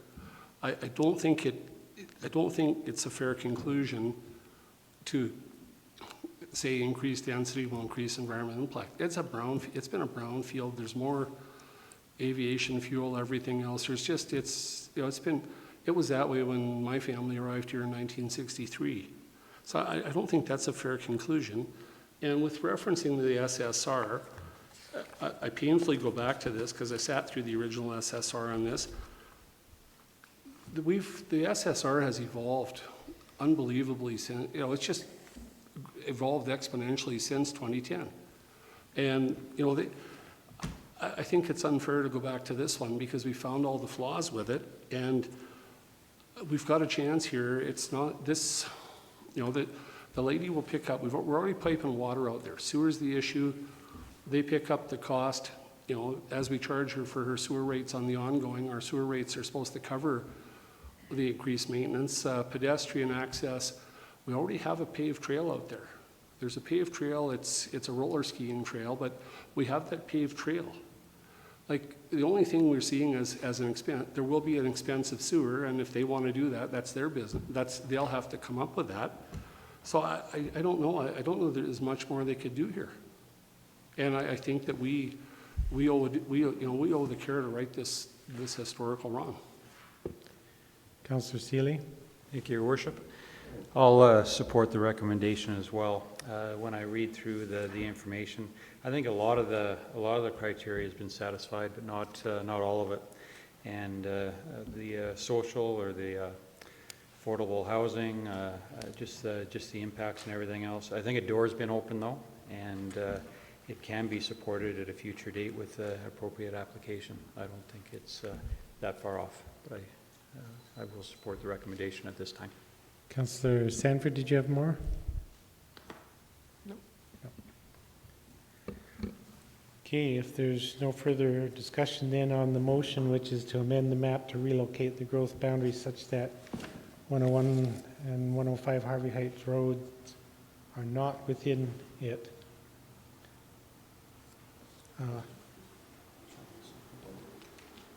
Councillor Krausert? So thank you, Your Worship, and thank you for everyone for time spent on this. I didn't intend to take that long, and that's why I spoke rather quickly, trying to stay within my 5 minutes that I'm allotted through the procedural bylaw. I just did want to emphasize that that despite administration's comments that were read, the point that I was making is that there has been an SSR accepted by council. That the current landowners own that land because of a motion that was made by council.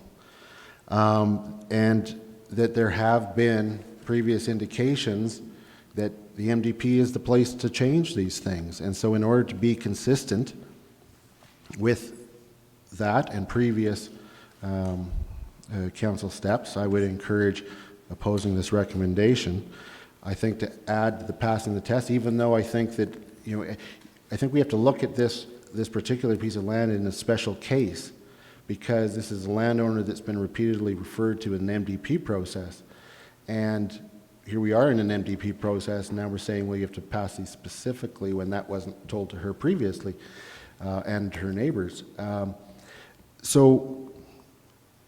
I do think that there's plenty of protection still ahead through future process. So, thank you.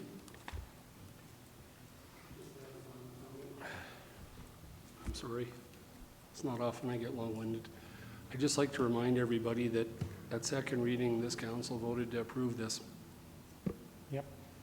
Now, the motion is before council to relocate the growth boundary. It's a different motion. You have a problem with that?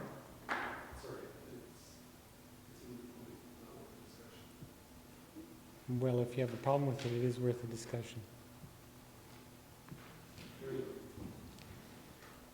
You're good? Okay, with that, then I will call the question on amending motion to relocate the growth boundary. Those in favor? Opposed? Motion's carried with Councillors Russell and Krausert in opposition. Councillor Russell, you wanted to have separate discussion around number 39?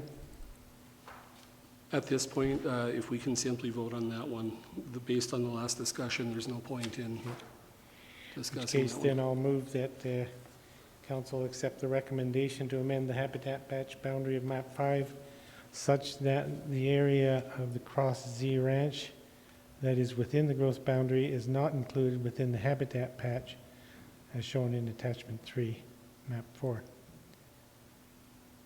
And I'm happy to support that motion. The habitat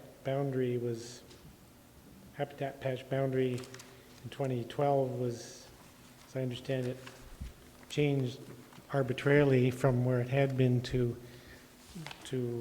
follow some geographical lines. And there was no public involvement in that discussion, nor did the owners of Cross Z have an opportunity to be involved in that, and they actually didn't know that BCA could change that map until just recently when the MDP came forward. So I'll support that recommendation. Anybody else? Councillor McCallum? So a question through the chair to administration, just on more background on this. Mr. Fish, or sorry, Ms. Boytenko. So it's my understanding, and I know that Councillor Russell touched on it before, that previous to 2012, the Crosshead Ranch had a use that they wanted included within the land use bylaw.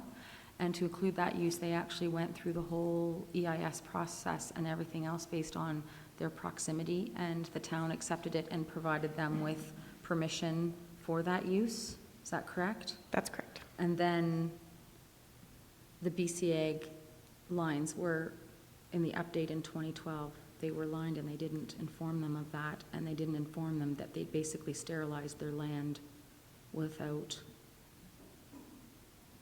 any recourse or discussion or anything. I guess I'm just repeating what Mayor Borman said, but I just want to confirm that that's correct. That's correct. Okay, thank you very much. Further discussion on the amendment that's being proposed? Seeing none, I'll call the question then to amend the habitat patch boundary of map 5 such that the area of Cross Z Ranch is not included within the habitat patch. Those in favor? Opposed? Motion's carried unanimously. Moving on now to section 20. Definitions. There's two recommendations from Planning Department. I'll move council accept both of those recommendations. Is there discussion on the motion? Seeing none, I'll call the question. Those in favor? Opposed? Motion's carried unanimously.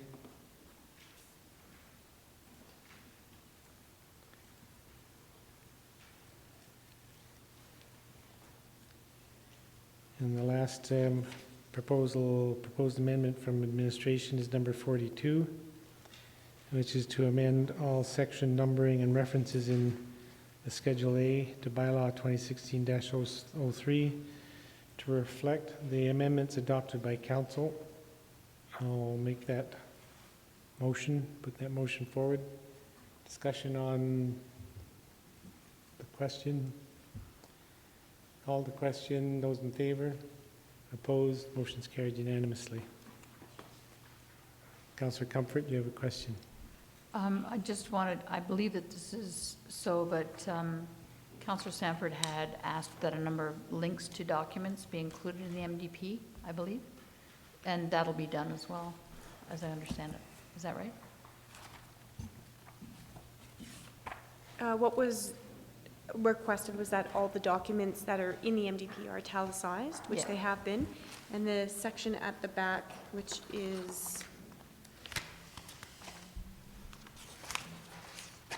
20.3, which refers to all of those policies that are referenced in the document.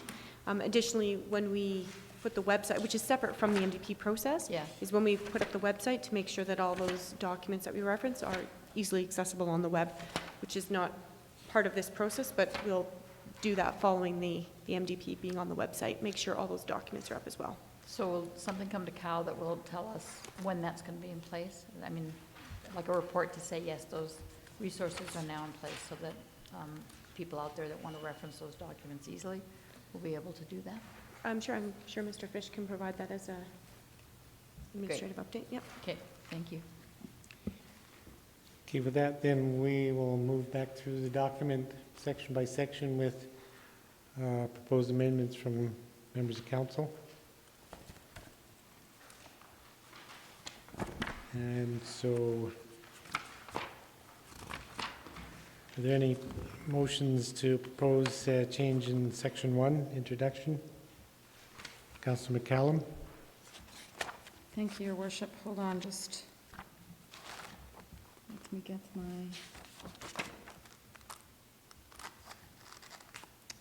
So in 1.2, the 6th bullet, and Ms. Hyde has a copy of this. It says, it starts off, the community that builds off its economic strengths and through diversification creates a resilient economy. I'd like to include the words as an attractive tourist destination behind the word strengths. Can you put that up on the screen, Ms. Hyde, please? Oh, no. I'm so glad I typed.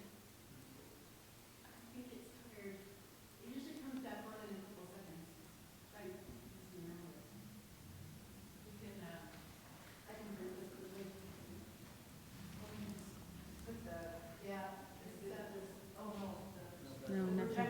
Everything's good. No, it won't.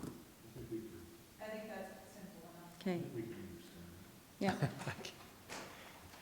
Yeah, I'm good. So I'll just repeat that. So in 1.2, I just want to insert the words as an attractive tourist destination behind the word strengths. A community that builds off its economic strengths as an attractive tourist destination and through diversification creates a resilient economy. Anybody care to speak to that motion? Councillor Russell?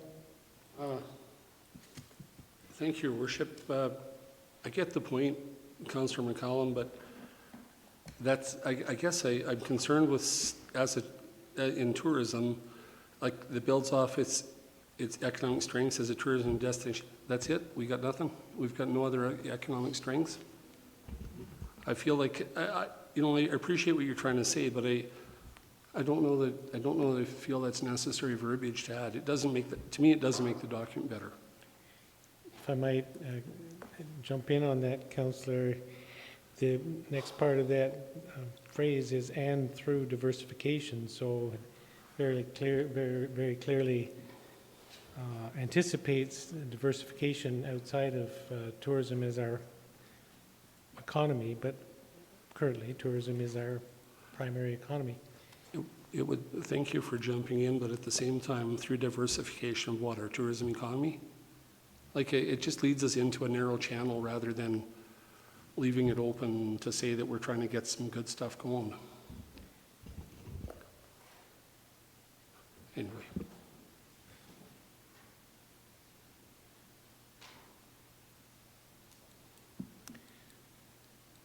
Councillor McCallum? I was going to respond, but I'm waiting to hear what other people have to say. Councillor Sanford? Thank you. I'd like to help, but, I can't process this without seeing something here. I don't even know if I'm in the right section, so.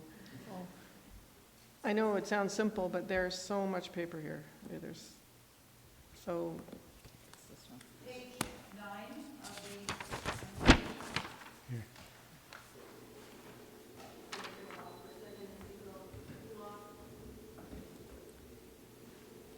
We have a lot of amendments to make, and I don't think I can do it like this, frankly. Like what? Without being able to see something, because this is too difficult for me. Well, then it doesn't do councillors justice if they've actually put the time into the amendment. Okay, so is IT shut down?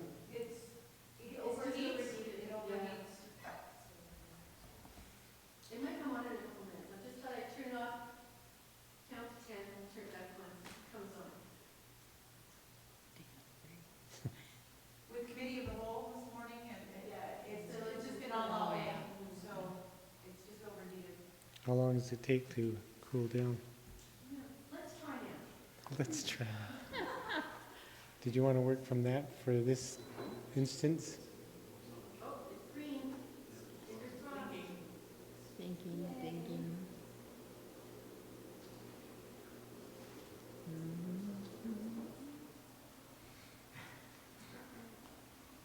Ta-da! Let's keep our fingers crossed. Okay. Is there other discussion to Councillor McCallum's motion? Oh. Is that purple highlighting there?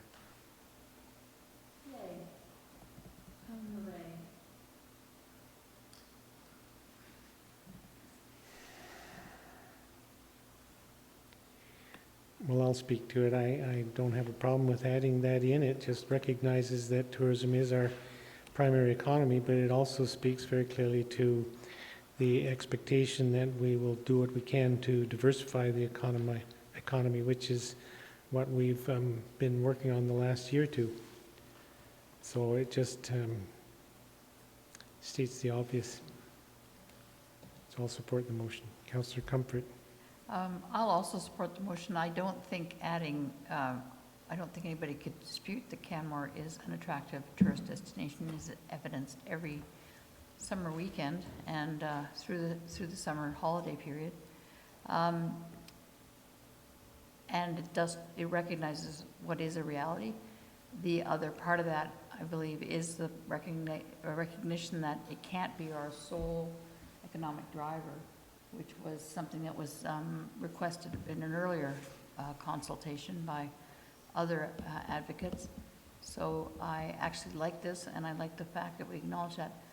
I do have a lot of hesitancy in putting all our eggs in one basket, in the tourism basket, and I've seen other communities and what that does to them when they don't exercise caution. So, but I think that we're all very aware of the downside of a tourist, being a tourist attraction. So, but I'll support it because it is what's true, and it is, at the moment, a big driver of our, but not the sole driver of the economy, local economy. Anybody else wishing to speak to the motion? Councillor Sanford? Thank you very much, Your Worship. I think I can support it in context of what's being recommended. I think it is important for us to be an attractive tourist destination, so we have to consider that, the attractive part of that. You know, we are a very visually identifiable community, and I think that's something that we should continue to look at, but we do have to also look at diversification, so I can support that. Councillor McCallum? In which case, I'll call the question on the proposed amendment. Those in favor? Opposed? Motion's carried with Councillor Russell in opposition. Any other amendments for section 1? I do. Councillor McCallum? Thank you. Where the line starts out, the MDP is a highly integrated plan intended to, second line, it says, provide clear policy direction. In the paragraph above it, we accepted recommendation from administration to delete the word clear for reasons of consistency, I also recommend we delete the word clear in the second line.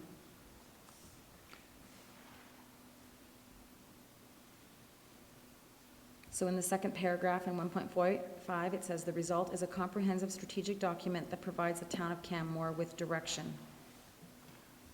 And in the second line, the MDP is a highly integrated plan intended to, and the second line I'm proposing, delete the word clear, just to provide continuity between the two lines. Okay, is there a discussion on that? Councillor?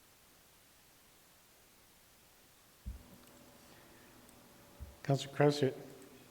Thank you, Your Worship. I'll certainly support this for consistency, but I think it's important to put this in context, is that this isn't about not providing clear direction. It's just that the MDP provides direction, and a lot of the details and the true clarity comes through the subordinate land use bylaw, ASPs, etc. So I mean, it gets increasing detail, increasing clarity, and I think that that's the reason that it was removed, not to mistake this for that level. Councillor Russell?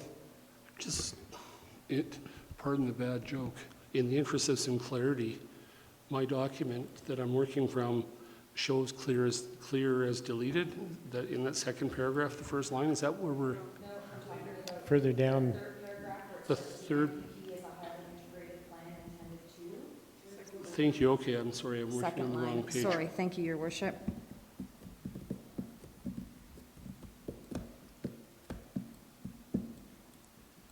Further discussion on the motion? Seeing none, I'll call the question. Those in favor? Opposed? Motion's carried with Councillor Russell in opposition. Are there any other amendments for section 1? Section 2, growth management. Any amendments from councillors?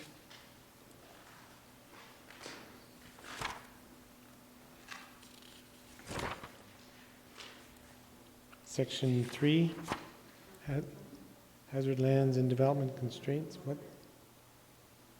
Pardon me? Sorry, I was being asked a question. Councillor Krausert? Your Worship, I have a amending motion with regards to section 3.72 and 3.73.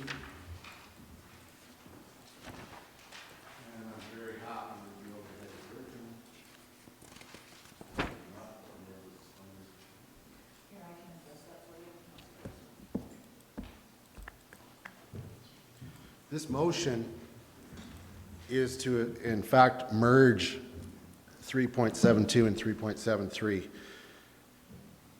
So the resulting would be that a new wording for 3.72 and a deletion of 3.73. As you can see, what I'm wanting to do is change some wording so that it reads, unacceptable undermining risk and liability outside of these designated lands as shown on map 3, including unacceptable risks on municipal infrastructure, will not be allowed or assumed by the town. And that is as is currently there. And then it's adding, unless the developer provides an undermining report by a qualified professional and any recommended mitigations undertaken to the satisfaction of the town. So speaking to this motion, the reason that this is important is that we have to be very careful with the undermining regulation that pertains to the lands in map 3, that we are not taking on any responsibility for those. Doing so will open up the town to liability. All of the liability with regards to map 3 lands is to the province, and there is a current discussion that we're having in the province about that, but that's where the regulations are to land based on the agreement that we have. If we have that 3.73 separate, it applies to both of the above, and therefore we are making some ruling on those lands within map 3. And so it's important that that qualification that's provided by 3.73, which is important and is being retained in the wording of 3.72, it only applies to lands that are not in map 3. I've put this or had a discussion about this with administration, and administration is strongly in support of this change, and I believe that they can speak to it even better if anybody has some questions about it. But it is, in fact, I think, necessary in order to honor the regulations and not open us up to accepting liability for lands in map 3.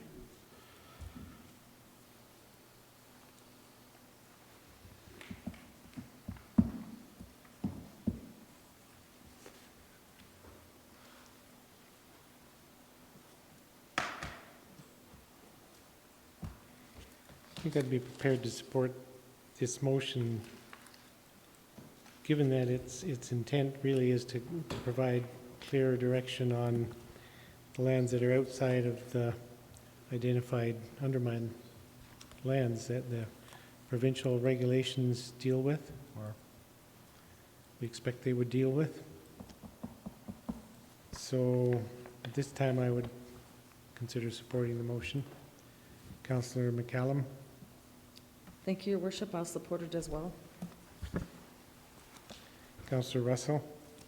Thank you, Your Worship. I believe I support it, but just a question through the chair to Councillor Krauser. You use the term unacceptable undermining.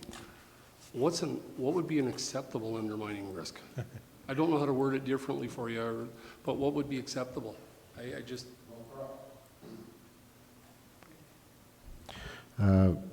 Basically properly mitigated. So if it's not been mitigated, if there's no report on it, it's an unacceptable risk. So we need to have, we're not going to accept it unless we have that report and there's mitigation done and it's to the satisfaction of the town. And I think that's very important. Simply providing a report is not enough. Simply doing mitigations is not enough. It still also has to be to the satisfaction of the town and our review of that report and those proposed mitigations. So without those, it's unacceptable risk. Okay. Councillor Comfort. Through the chair to Councillor Krauser, would you anticipate then a kind of third-party review taking place on the town's behalf? Just got to ask the question. I mean, because that would then mean a bigger expense, and we seem to be saying that if we pay for the review, we're going to get a truly independent review. And in the case of undermining, it seems particularly critical because you're talking about, potential loss of property and loss of life. So I think it's open to the town to do whatever review and open to council to ask for whatever review is necessary to be satisfied.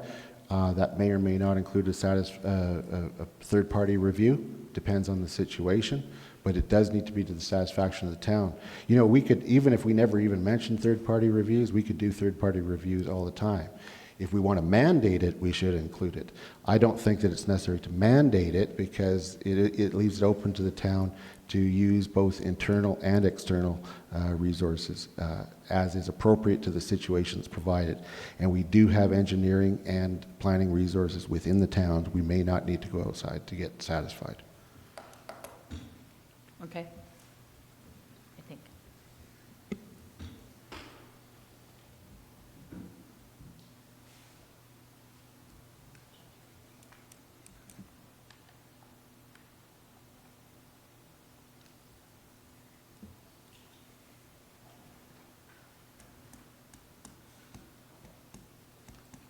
Further discussion on the motion?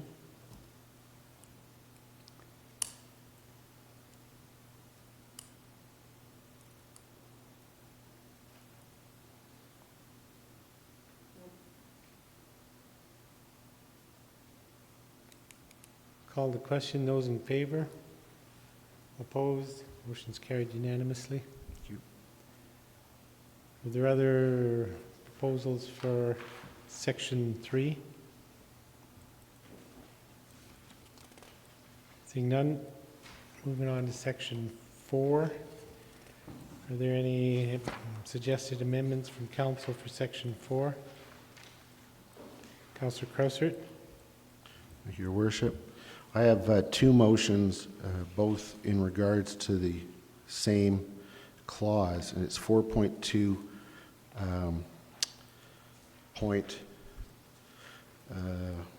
I guess it's now 4.2.15, because the old 4.2.15 is deleted. So the old 4.216. The notwithstanding clause? Yeah, yes, the section that starts with notwithstanding.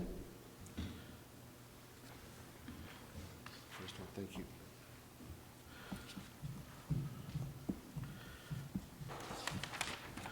So the first motion that I would like to make is replacing the notwithstanding 4.2.13 and 4.2.14 with the word for. I originally brought the introduction of the notwithstanding into this when this clause dealt with defining adjacency or mentioning adjacency. And as you can know from our earlier discussion, 4.2.14 defines adjacency. Through the various iterations, the concept of adjacency was removed from this section. And therefore, the original reason for the original addition is no longer there. I think it's much clearer, and it's a very clear statement of policy, that for development proposals which have been exempted from BCA guidelines, development shall be accorded with an accepted EIS. As it reads there. So I would like to remove the clutter of the notwithstanding clauses and replace it with for. Discussion on the motion? Seeing none, call the question. Those in favor? Opposed? Motion's carried unanimously. And as I mentioned, I have one more on that same section. Whoops. I'm going to move that the council meeting time be extended. Start at 6. Oh, so it's going till 10 before we have to extend. Right you are. All right, so quickly, Another this hour. is the same section, and it currently ends with the development shall be in accordance with an accepted EIS or an area structure plan as amended from time to time. I don't think that last portion is needed, or an area structure plan is amended from time to time. I want to keep this simple, that if you're on land that's not subject to BCA, then a EAS is required. There are other sections within the MDP that meet all of the concerns. You need to have an EIS for an ASP or ARP. You also do not need to do another EIS if, in fact, the further along the development process, nothing has changed significantly. So as long as there's an EIS at some point, an accepted EIS at some point, you're good to keep going without doing another one, unless the proposal changes significantly from that which was originally approved. So I would like this to be very simple. The end of this would then say that, well, the whole thing would say, for development proposal which should be exempted from BC Ag, development shall be in accordance with an accepted EIS, period. Councillor McCallum? Thank you, Your Worship. So question through the chair to Ms. Wojtenko on this. There are developments that are ASPs that do not have EIS on it in Canmore, correct? That's correct.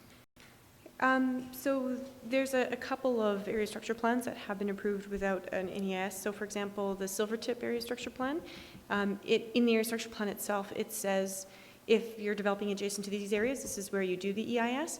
So the development concept doesn't come from an EIS, it comes from the area structure plan.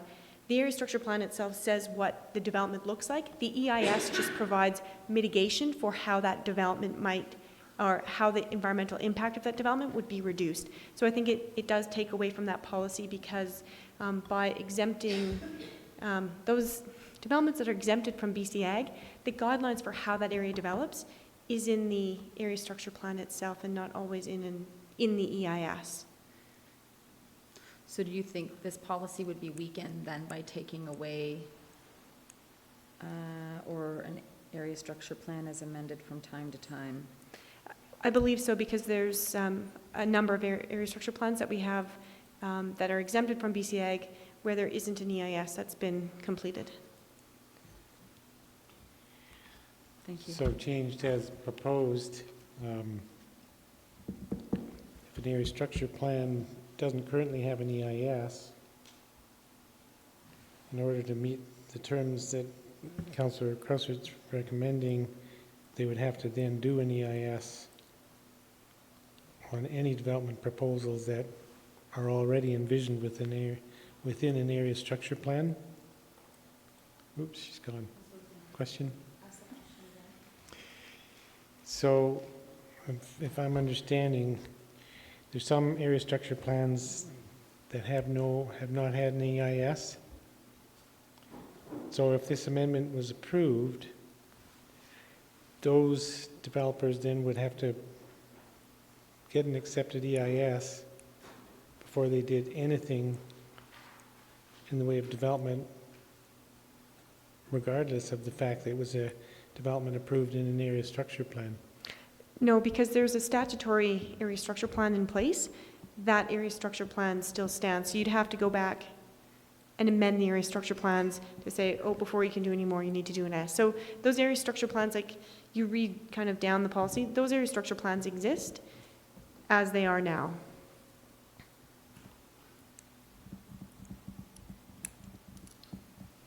Councillor Comfort.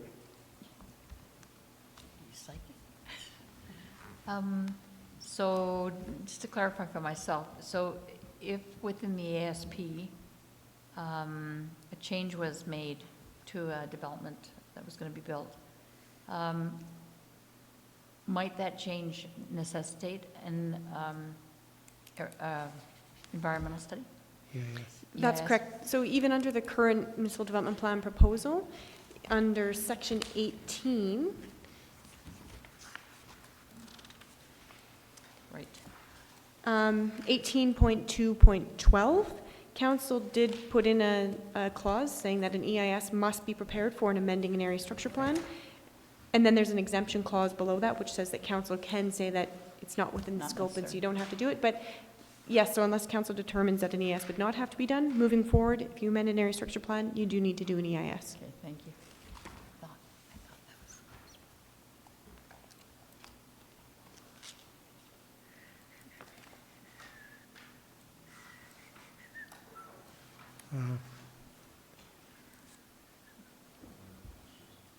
Councillor Crusser. So just a follow-up question to Ms. Wotanko then. So is it possible under those area structure plans that are approved that have not had an EIS, that there could be development within those areas, and those areas are not subject to BC Ag. Could it be possible that there is development that will not be subject to an EIS within, and just to be clear, we're talking about the lands on the north and south of our valley that are closest to the wildlife corridors.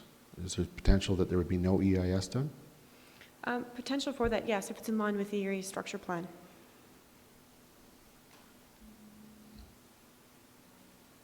Okay. I believe but I mean, you need to read each area structure plan in particular. So for example, like I mentioned with Silvertip, if you look at the map, I don't have it here with me, but there's 3 areas where it says when you're doing development next to here, an EIS needs to be done. And that's the policy in the EIS. I believe in the Resort Center in Stewart Creek, there is mention of a biophysical inventory or something, but it's not a full-blown EIS.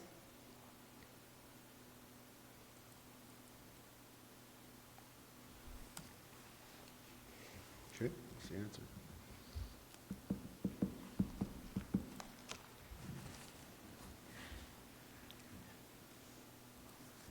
Okay. I don't think I'll support that amendment. There's too much uncertainty about what that impact might be. So if it continues to read, the development shall be in accordance with an accepted EIS or an area structure plan as amended from time to time, that gives me good comfort. I mean, an area structure plan that needs to be, or has to be amended would then require an EIS, given the direction in this document. So, but for further development on an approved ASP that didn't originally have an EIS, to now counter, I mean, in hindsight, require an EIS for what had been approved in the area structure plan seems problematic to me. So I won't support this motion. Councillor McCallum? Thank you, Your Worship. I'd actually looked at this to Councillor Crowser, but because of that little hole, that's why I didn't consider it as an amendment, but I do appreciate you bringing it forward. I see how it would have been cleaner.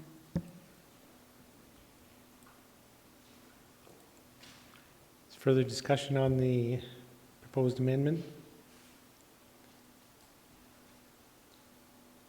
Seeing none, I'll call the question. Those in support? Opposed? Motion's carried with, no, motion was defeated with Councillor Krausert and Russell in support. Other amendments for section 4? Anyone? No? Section 5?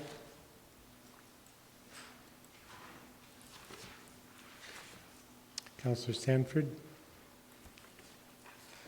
I have an amendment for section 5.1.3, and I believe Ms. Hyde has it.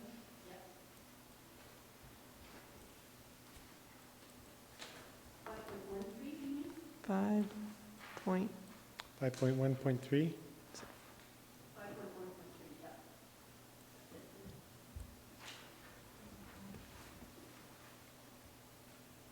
So the only thing I wanted to change in that is the one word complementary to the town standards versus neighborhood standards. I wanted to change town standards to neighborhood standards because I like to have things fit into neighborhoods that are appropriate for that particular neighborhood.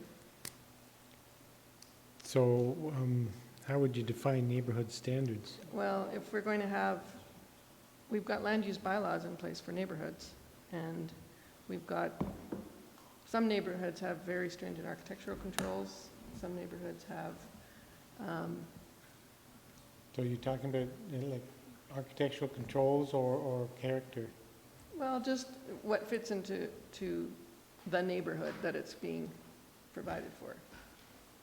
And if there is a land use bylaw in place, then we look at fitting things into that neighborhood using that land use bylaw.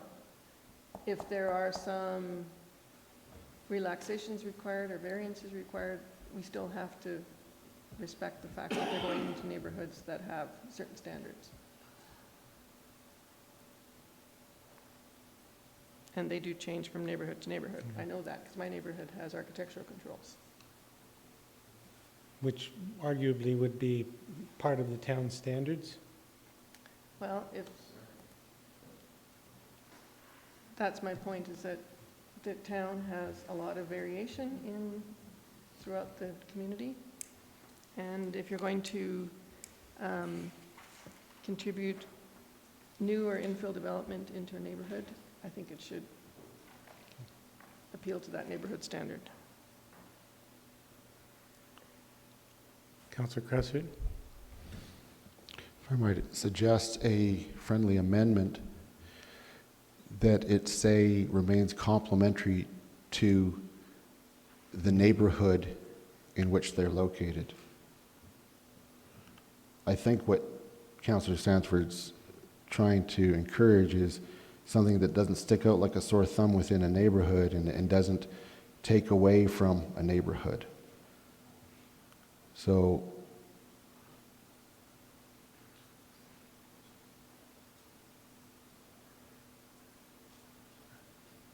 no, oh, okay.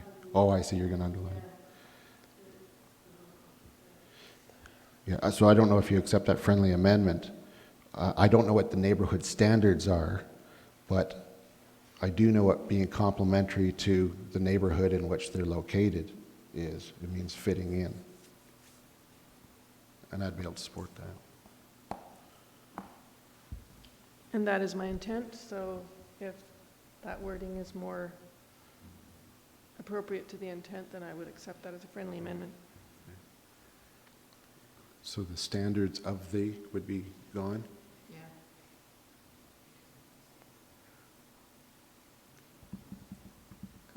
So remove standards. Yeah. Complementary to the neighborhoods in which they're located. That's your motion And I think then? neighborhoods would be pluralized? Or should we leave it singular? One way or the other, as long as they match up.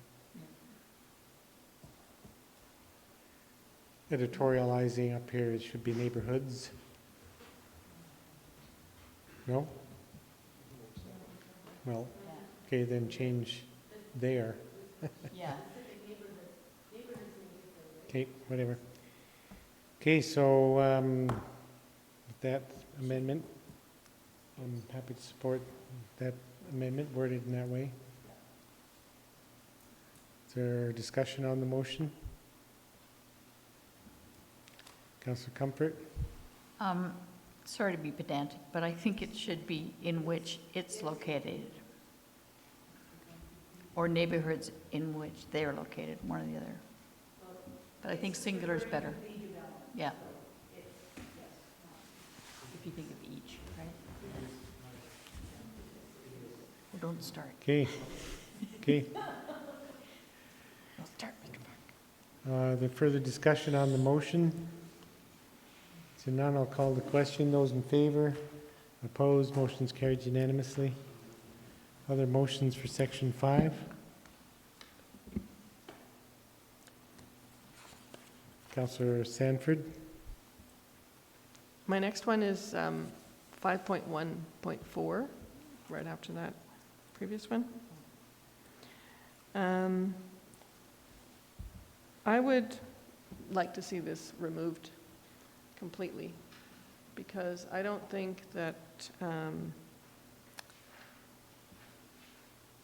the town's decision makers should be incumbent on granting variances just because affordable housing is placed in a community, even though it would outweigh any negative impact on a neighborhood.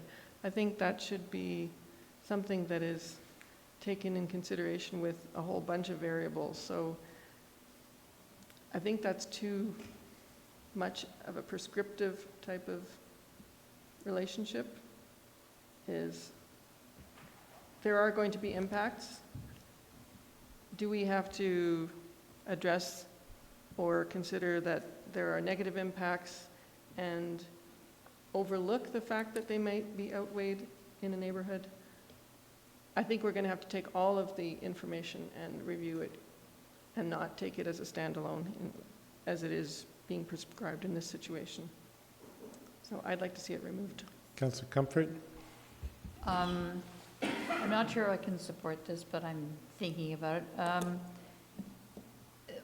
It doesn't say, if it said, decision-making authorities should grant variances where it is determined, et cetera, it says consider. And I think we should always leave it open, because there are many things happening now in housing that are things that were not considered possible before. There are other things that are going to come forward. And yeah, I'm not sure I can support it. I'd need to hear more arguments. It seems like a very subjective thing too, negative impact. How do you measure the negative impact, and what is that? Whose opinion is that? So, yep, struggling. Councillor Russell? Thank you. I think that's a really good amendment. The decision-making authorities have got their own rights to go for variances. There's specific criteria qualifying for variances. This doesn't do anything, it doesn't change a lot of that, and I don't think it's a bad thing. Just drop it out. And I can support removing that clause, actually. If the MDP is silent on it, it's just silent. So I'm okay with supporting the motion. There is a lot of subjective qualities directed in the initial wording. Further discussion on the motion? See none. Call the question. Those in favor? Opposed? Motion's carried unanimously. Anything else on section 5? Councillor Sanford?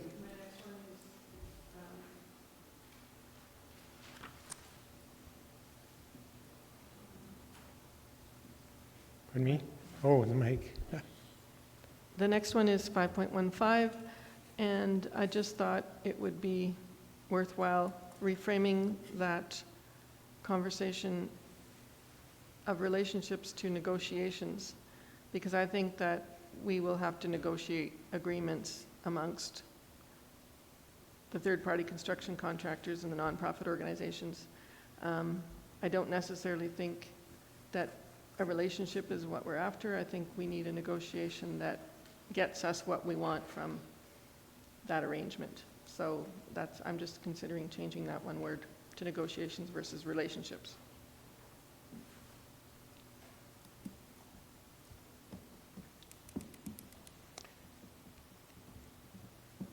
Ms. DeSoto? Through the chair to Councillor Sanford, just a question. Would you also like that changed in the title of that paragraph? If you look in your document, that there's a title, a header that says public-private relationships.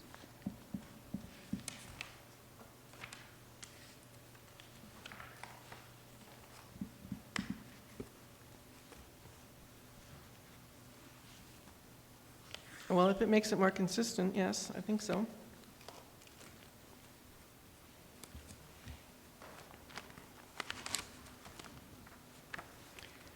Further discussion on the motion?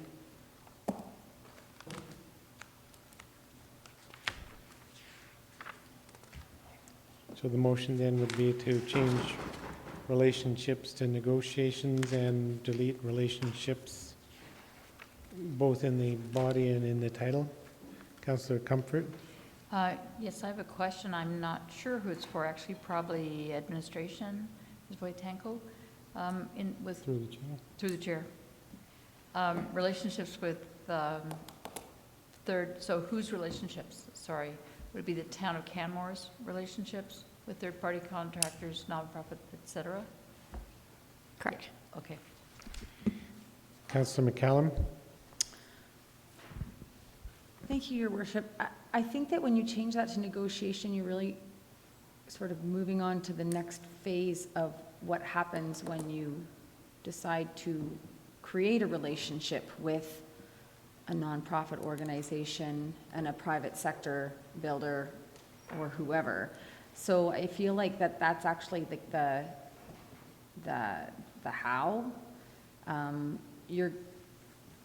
If you're doing negotiation with them, you're going to have a relationship with them. You're going to have a business relationship.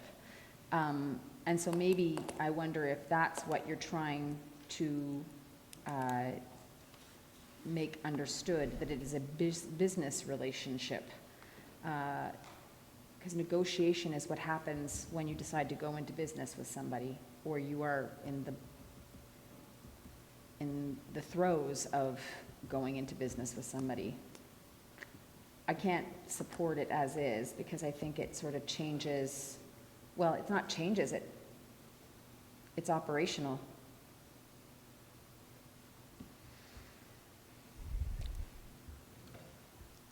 I'm prepared to support it. I see very little difference, really. It's the intent. It seems like semantics to me, but there's a nuance, I suppose, so I would support the amendment. Further discussion on the motion? See none, call the question then. In favor of changing the word relationships to negotiations? Those in favor? Opposed? Motion's carried with Councillors Comfort, Seeley, and McCallum in opposition. Any other suggestions for section 5?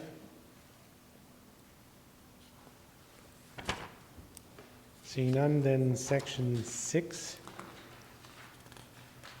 Councillor Cressert. Want to say? Okay.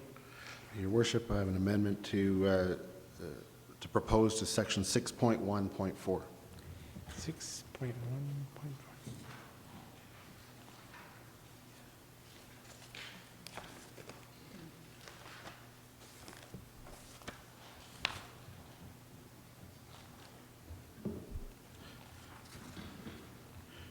I think that this amendment is completing the thought with respect to land use zoning best practices, and it would be adding then, such as limiting lot sizes, provided appropriate setback requirements, and limiting the height of buildings.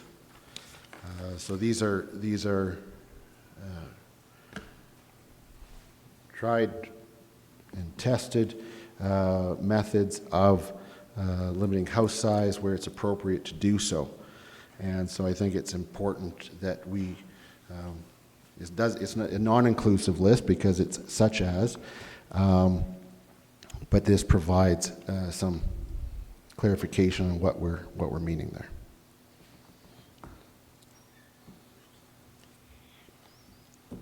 It's one of those amendments that doesn't, to me, really provide much new detail. I mean, as you know, those examples are already part of land use zoning best practices. So it's just expanding the current direction with some examples of what may be considered zoning best practices. It doesn't change the direction in the section. It increases my comfort level with this section. As you know, I've had a long and troubled relationship with this section. I know that. Long and troubled. Is there discussion on the motion? Seeing none, call the question. Those in favor? Opposed? I think that was all in favor. Motion's carried unanimously. Councillor Russell?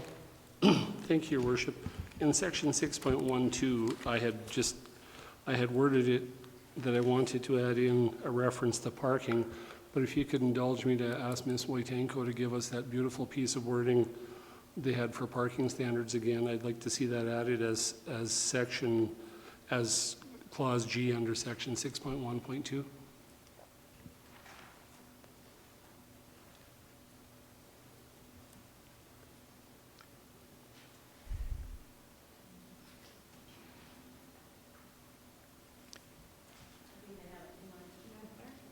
Thank you. I'm sorry to be awkward there.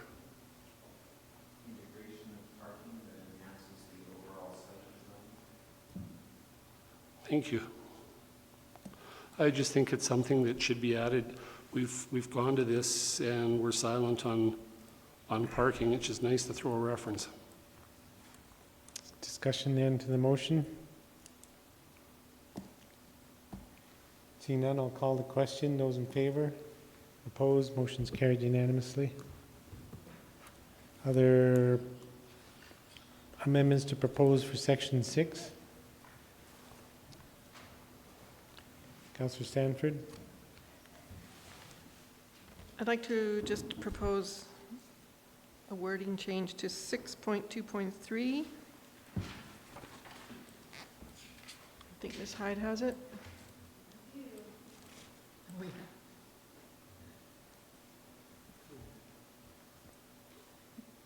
And that is just to reword the bed and breakfast establishments. Just add a word there rather than referring to them as bed and breakfasts. Okay. Some wordsmithing, which is easy to support. Any discussion on that? Seeing none, I'll call the question. Those in favor? Opposed? Motion's carried unanimously. Other suggestions for Section 6? Section 7. Section 8. Section 8. Section 9. Councillor Seeley. Oop, you were first. I didn't see the button. Councillor McCallum.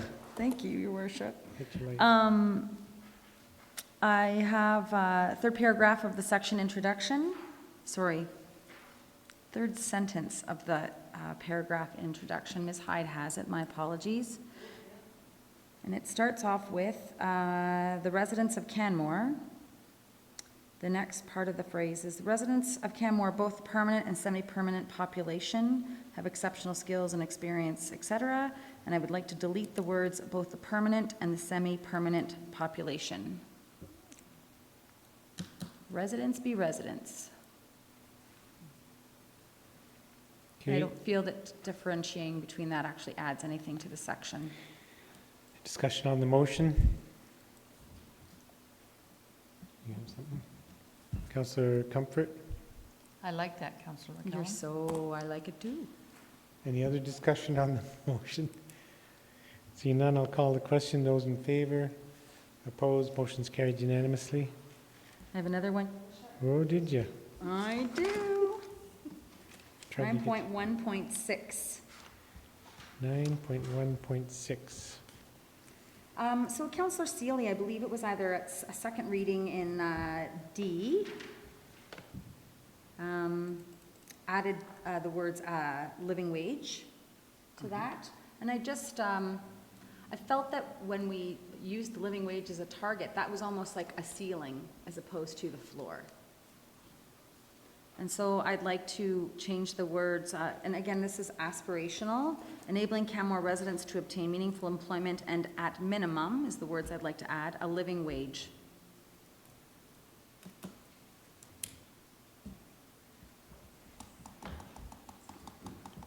Discussion on that?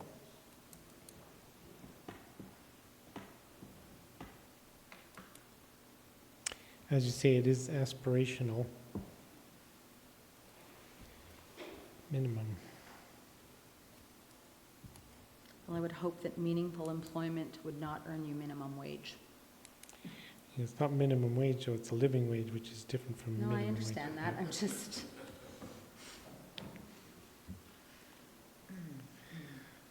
Okay, is there any discussion on that? Councillor Sanford? Thank you, Worship. Question through the chair to Councillor McCallum. Do you see the at minimum living wage getting people more in line with the cost of affordable housing? I don't draw a line between the two. So you don't see that as making people more, better resourced to get into affordable housing situations? I'd just like to lift people out of poverty, quite frankly. And I think that anything below living wage in this community is, you're touching the face of poverty. So if we're going to be aspirational, I think we would aspire for our residents to be lifted out of poverty. Thank you. Councillor Russell? Thank you, Your Worship. I agree with you. I don't know if maybe I'm too tired tonight already, but I just don't like at minimum, like, could you settle for at least or something? Minimum just reads clumsy, and I don't have a better suggestion, but just in support of that, I'm thinking like at least a living wage. I don't know if that sounds appropriate or not. Minimum just doesn't really flow well for me. Got another word? Because at least it doesn't do anything for me. No, I probably don't, but I just support the principle. Pardon me? Yes. I love a good comma. Big fan of the Oxford comma. Okay, then the motion stands to read. Oh, Councillor Krausert? Yeah, we're talking about what would be in an economic development strategy. And if you're creating jobs that are, if you're aspiring wage, I'll repeat that. You're talking about creating an economic development strategy, and if you're aspiring to create jobs at less than minimum wage, what you're basically is inviting stress and difficulties for those who are at those levels. Because we have to recall that living wage is what it needs to just attain a basic standard level of living within a community. It varies from community to community. Living wage is also not necessarily what is being paid by the employer. It is what is the cost of that bundle of goods in combination with pay or in kind or otherwise. And I think it's our job as council to be looking for ways to lower the living wage. So there's many ways of coming at this. There's pay, there's what resources and what's developed and what's affordable, and what we can do to lower it, such as introducing transit or affordable housing. So I think that anything less than living wage is in fact quite impractical, if not, short-sighted. Councillor Russell? Thank you. I'm trying to I'm sorry, I'm hung up on this minimum. Just because of the potential for confusion with all the minimum wages changing. What about minimum employment at a living wage? Just something to get that minimum word out of there. And I don't know, I'm sorry, I don't mean to drag the process. We're burning daylight, but it... Not burning daylight anymore. Yeah. But that, if you said like enabling Canmore residents to obtain meaningful employment at a living wage. But I want them that's the minimum I want them to learn. Okay. Okay, I think we're going in circles on this. So the motion stands to add at minimum a living wage.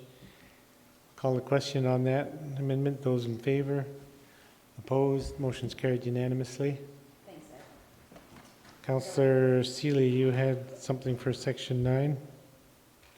Ms. Hyde, do you have, I sent you an email earlier.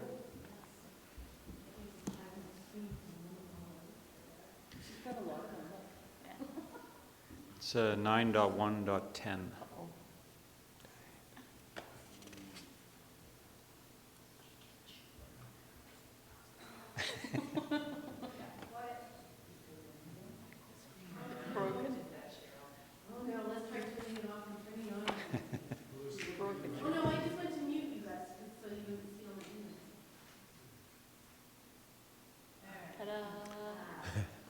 Can we make it a bit bigger?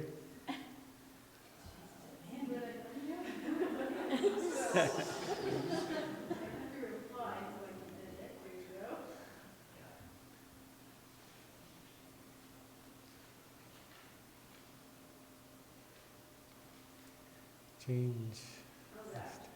Yeah, so I just wordsmithed a little bit. I didn't want to start with to reduce leakage in a sentence. I thought that's an important part. I just moved it to the end and just changed the order of things a little bit. I think it's worded a little better this way. Is it redlined? It's not.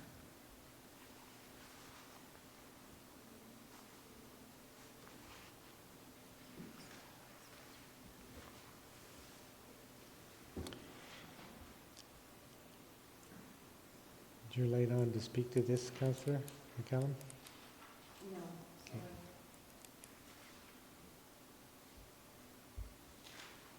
So are there questions on this, discussion on this? Councillor Krausert?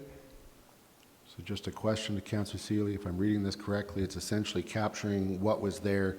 You've just changed the order, putting the last part first and that leakage to the end. Is that basically saying there's nothing new really added? That's right. Oh, there's a little bit added, strengthen local retail opportunities, It's beefed Right, up a little okay. bit, but it says essentially the same encouraging thing. local retail purchases. Okay, yeah, Okay, I can support this. can we call the question? Councillor Comfort? So just a copy edit, strengthen should have a small s. Okay, so I'll call the question on this motion. Those in favor? Opposed? Motion's carried unanimously. Less strong. Other, Go and put it in all caps. Councillor McCallum? Thank you, Your Worship. 9.1.11. So I would like to add the word broadband to that list, please. So we, in our economic development, Just laughing because I had the same thing, and I know Councillor Krausert did as well. in our economic development discussions, we have been told that broadband is pretty essential infrastructure that we require to move forward into the future.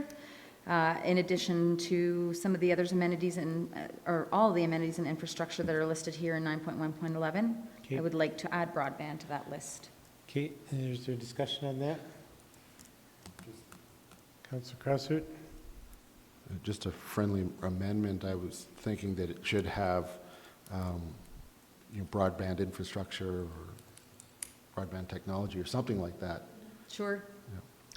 That I would be actually thought mine. of that, but I didn't know what the right Okay. addition to it was, so. Capacity, broadband Nick. capacity. I like that, broadband capacity. Capacity, good one. Yeah. Okay, so on the motion to add broadband capacity.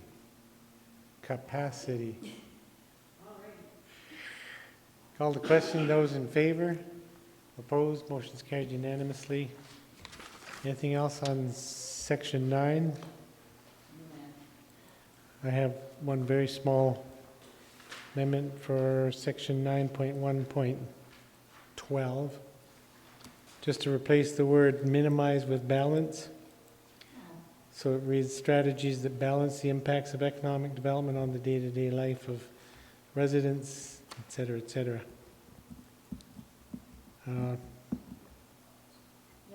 The whole point of Minding the Future and the MDP is to find balance. Discussion on the motion? Seeing none, I'll call the question. Those in favor?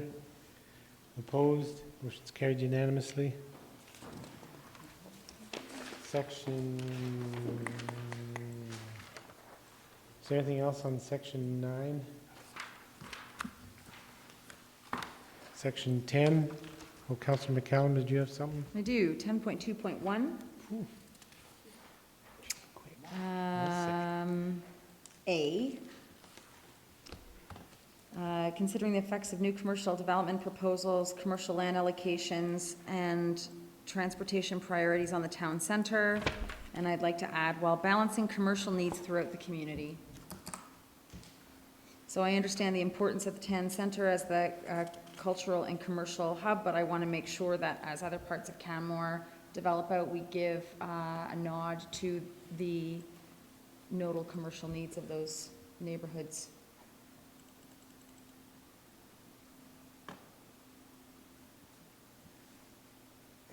Understanding, as you said, Your Worship, it's all about balance.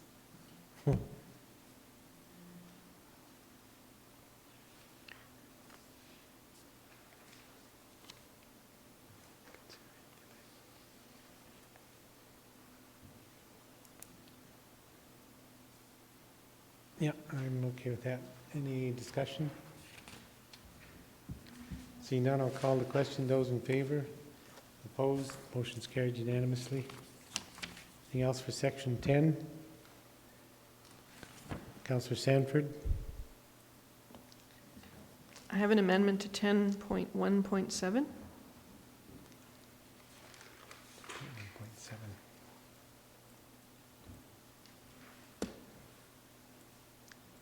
And that is to change access are not appropriate to will be discouraged within commercial areas.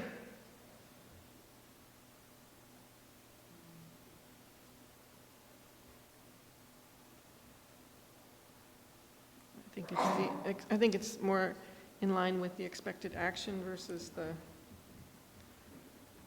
ruling on whether automobile access is appropriate or not appropriate. I think we should decide if it's something we will do or not do, and that's my reason for changing those words. So you're considering will be discouraged as stronger direction than are not appropriate?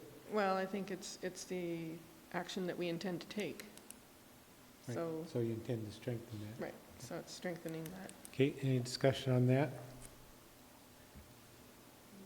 Councillor Krausert? Sorry, did I hear that correctly, that this change is intended to strengthen the prohibition? Or the,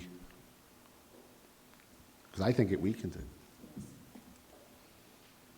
Discouraged is not very strong. So I think are not appropriate is suitable. So I won't be able to support the amendment. Councillor Russell? Thank you, Your Worship. I'm okay with the strengthening. I'm okay with this, with will be discouraged, because not appropriate doesn't, that sounds like my mother telling me off when I was doing something stupid. I feel that discouraged has got a lot more strength, but I'm just concerned that when we talk about large format retail stores, malls, and the rest of it, it flies in the face of what we were discussing just a few moments ago about trying to prevent retail leakage. It's a big problem right now. The weekly exodus to Safeway, or to Safeway, to Costco, or to Walmart, or to whatever Cochrane's doing for the thing of the month. So, I'm just sort of struggling with the whole thing. We can call it whatever we like, but the whole section really flies in the face of that last section talking about protecting the downtown retail. Okay, is further discussion on the motion? Councillor Comfort, Krausert? I'm wondering if, I don't know if it's a friendly amendment because it's different wording, but I'm wondering if what Councillor Sanford's going for are not allowed within commercial areas.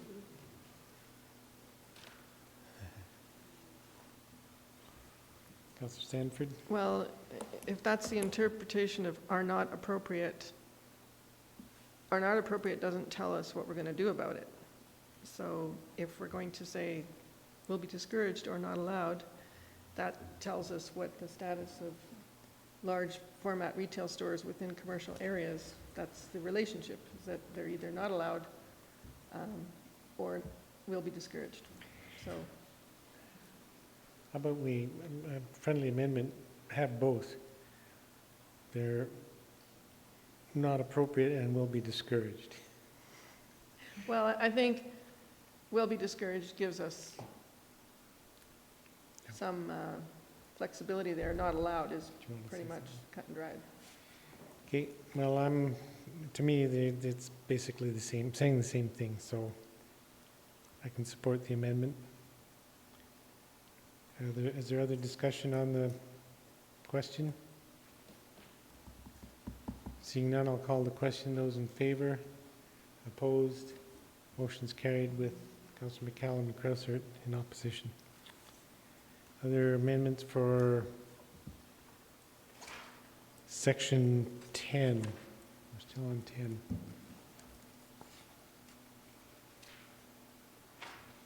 No? Section 11. I have a motion, I don't know if it has to go on the overhead, it's to delete Section 11.1.4 in its entirety. We did that already. Did we do that already? Yeah. When? And was it approved? Yes. Yes. Okay, You phew. win, you win. It's crossed out right here? Yeah, it is. Other amendments for Section 11? Anyone? You want to bring back one that's already been approved? That's good too. Section 12, Industrial.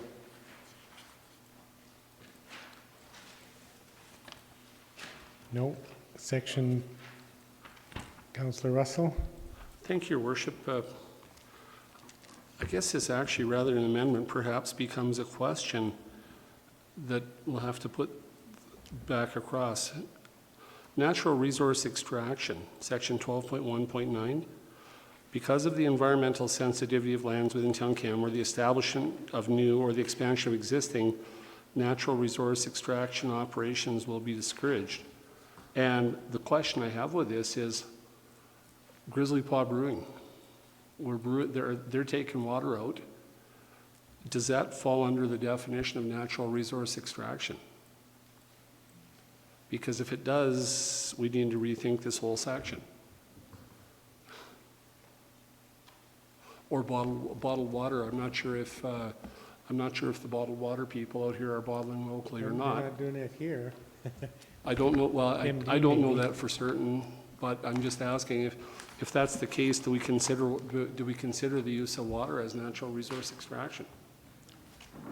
Anyone? Yes. Water is not a natural resource?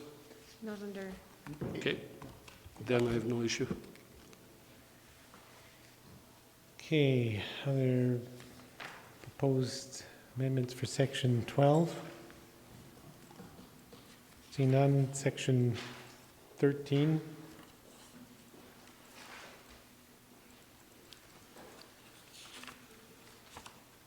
Section 14? Councillor Sanford? Thank you. I'd like to go to 14.3.4. And the heading is safety. And I'd like to delete that clause that says, the transportation system will be planned, operated, and maintained in a manner that promotes safety for all modes of transportation in all seasons.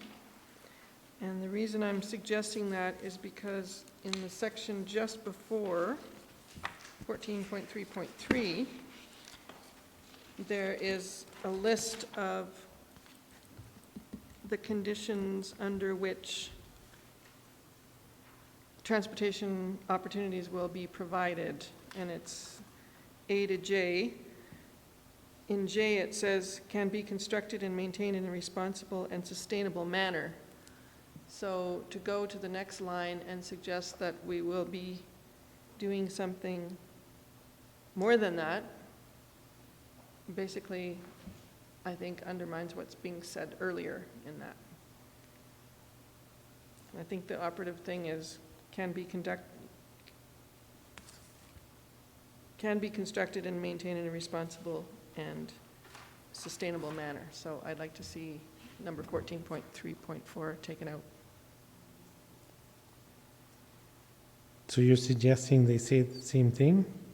No, I'm just suggesting that it's a higher priority to provide it in a responsible and sustainable manner than committing to a high level of service delivery in all seasons. But if, arguably, if something was being planned under 14.3.4, it would still have to meet the direction in J above, constructed and maintained in a responsible and sustainable manner. They're not exclusive of each other, those two. But I think if you're going to commit to doing 14.3.4, you're going to be going into areas that are probably going to cost you more money and may or may not satisfy J. And if they don't satisfy J, then they wouldn't happen. But, okay, Councillor Comfort, you have a comment? Yes, 14.3.3 refers to considered in the design of new streets, and 14.3.4 refers to the transportation system, which I believe is more than just the design of new streets. And I think safety should be primo, so I won't be able to support that. Further discussion, Councillor McCallum? Worship, I don't think I'd be able to support that. Councillor Sanford, I think that 14.3.4 really talks about equality of safety. So when we talk about equality of modes, we want to make sure that all modes are able to operate safely. And I think that I agree with his worship that it's not mutually exclusive to J. Councillor Russell? Well, I'm not trying to be totally contrary. I think that's just excess verbiage. I'm happy to support it. Is there further discussion on that motion? Seeing none, I'll call the question. So the motion is to delete 14.3.4. Question on that motion, those in favor? Opposed? Motion is defeated with Councillor Russell and Sanford in support.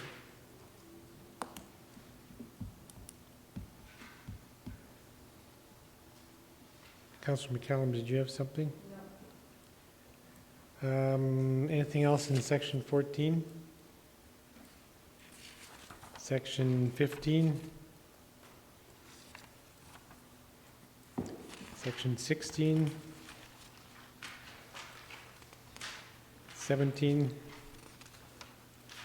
Councillor Sanford?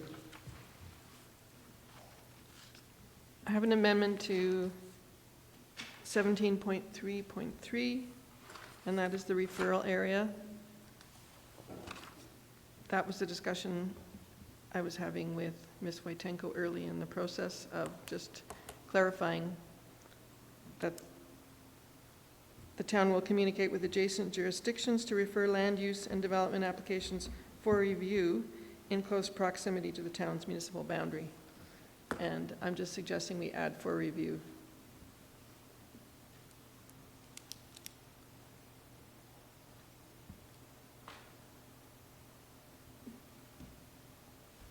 Councillor Comfort? Yeah, just a question to Councillor Sanford through the chair. Is your intention to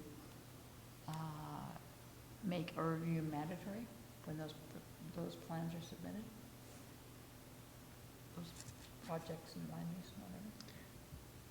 I think it just clarifies what the purpose of the referral is.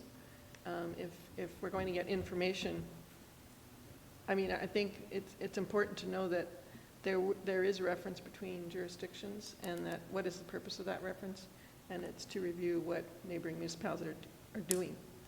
So I wouldn't say that it's mandatory, but it's the opportunity for our own administration to have documents referred from other jurisdictions.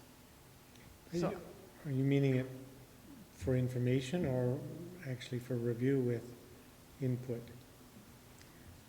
well, to whatever degree they want to look at it, but I thought it was a planning term, and that's why I asked Ms. Wojtenko whether the refer land use and development applications is something you talk about in planning, but I think she suggested that for review was the purpose of that referral. Councillor McCallum? Question through the chair to Councillor Sanford. Is this so we would submit a plan that was adjacent to a municipality for them to look over? Is that what you're basically, is that the intent of what you're stating, or is it the other way around? Well, Or both?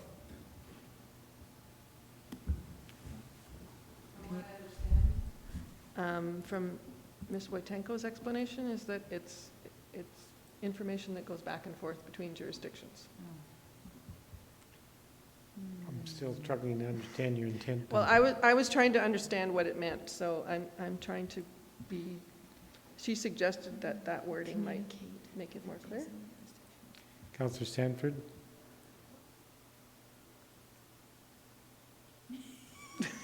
That's Councillor Krause. That means Crouser? It's getting late.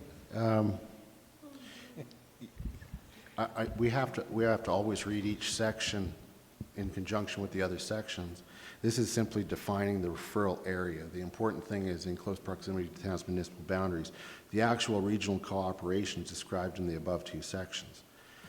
And I think that they are aligned, if not are going to be surpassed by what's going to be in the MGA review, and we're going to require some more regional cooperation than is even perhaps described here.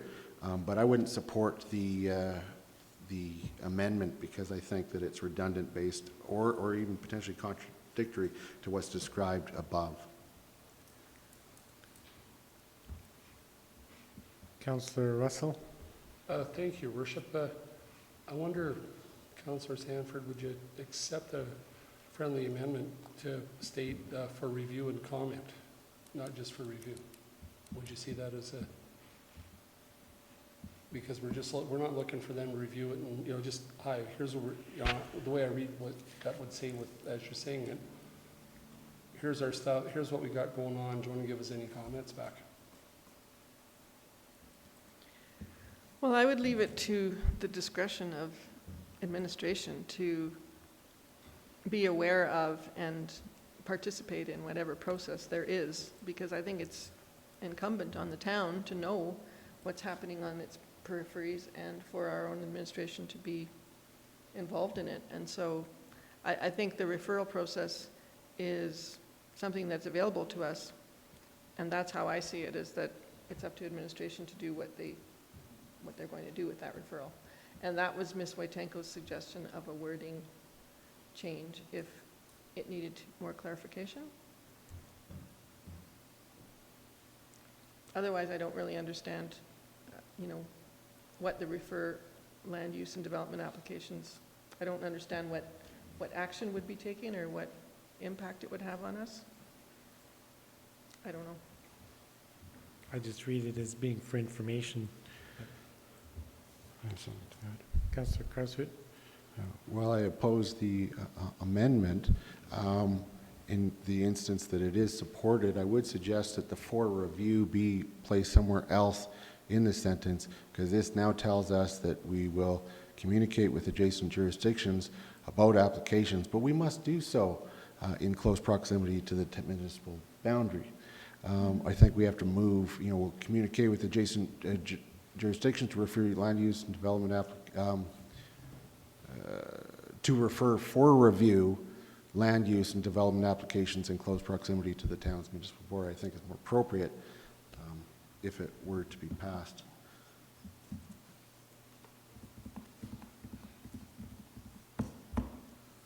Something that? That works for me.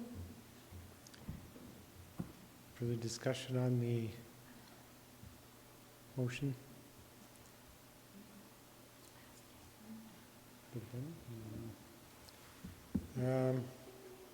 Councillor McCallum? I think the word refer actually states the intent that Councillor Sanford's trying to. If you look for the definition of refer, it's direct the attention of someone to or pass a matter to another body for a decision. And I think that that's what you're trying to, you want to make sure that our neighbors have a good look at what it is we're doing. That's what you're trying, that's the end result you're looking for, correct?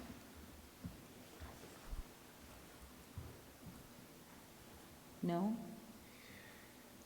Kate, Okay, let's call the question. dog's dead.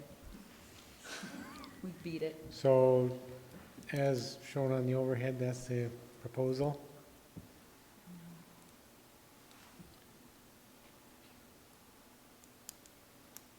Call the question, those in favor? Opposed? Motion's carried with Krausert, McCallum, and Seeley in opposition. Anything else in section 17? Oh, at this point I do need to put forward a motion to extend the meeting time. We're pretty close to the end of the MDP. Councillor Russell? Thank you, Your Worship. I appreciate that you want to extend the meeting time. I'd like to see us finish the MDP, but if we're looking at, we still have unfinished business with the Steep Creek hazard and risk policies, if we're going to go straight into those tonight, then I wouldn't be so keen on finishing this. Are we going to stop at the end of the MDP? I was going to suggest that, but I can't remember if there's any urgency on the AIS policy or Steep Creek hazard policy. The downside is there's a lot of intent to clarify direction in the EIS policy around third-party review.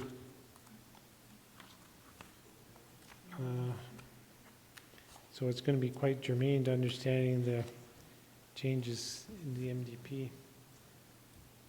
I appreciate that, but you know, when we see the caliber of the decisions that are sinking a little bit around the table, maybe we're not doing it justice. If we finish this particular project, we've made a monumental accomplishment in that, and I don't know that we're doing the other stuff any good to drag it on for this evening.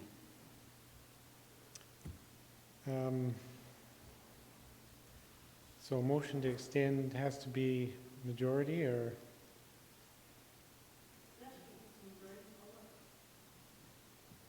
As opposed to a supermajority?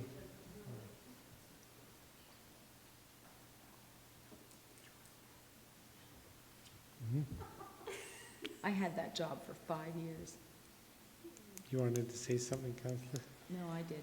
Jesus. Councillor McCallum? I agree with Councillor Russell. I'd be happy to complete review of the MDP, but I think it would be better for us to have a refreshed mind to work on the very important EIS policy, as well as the Steep Creek.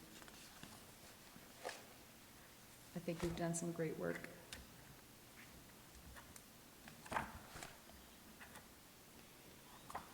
Yeah. So from procedurally, would that mean we would finish the MDP, pass it, or pass third reading, or would you prefer to wait to do that at the same meeting that we No, at very did? least finish the MDP. And then pass it at the same time as we complete the Steep Creek and the EIS policy? Yeah, well, let's extend to the, get to the vote on the MDP and then reconsider whether there's any energy to proceed after that. Let's finish the MDP and then talk Okay. about it. Work for you? Yeah. There's a process thing as well. I believe last time we had this discussion, because we haven't gone over very often, and that was we had to go over and specify a time length, right? Not a business item length. But, So, but I would concur. I think we're not, I for one am sort of coming to the giggles, so sorry about that. But I don't think I'd do my best work and do the. Okay. Unanimous. oh, So, well, that's easy to rig. so then the motion would be to complete or to get, finalize approval of the MDP. And we have to assign a time to that? Is that correct? Ms. Hyde?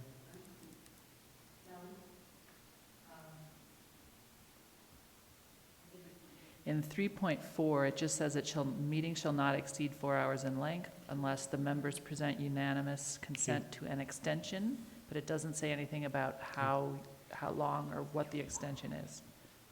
Okay, then I'll move that we extend the council meeting to the point where we've given the vote on third reading of the MDP. All in favor?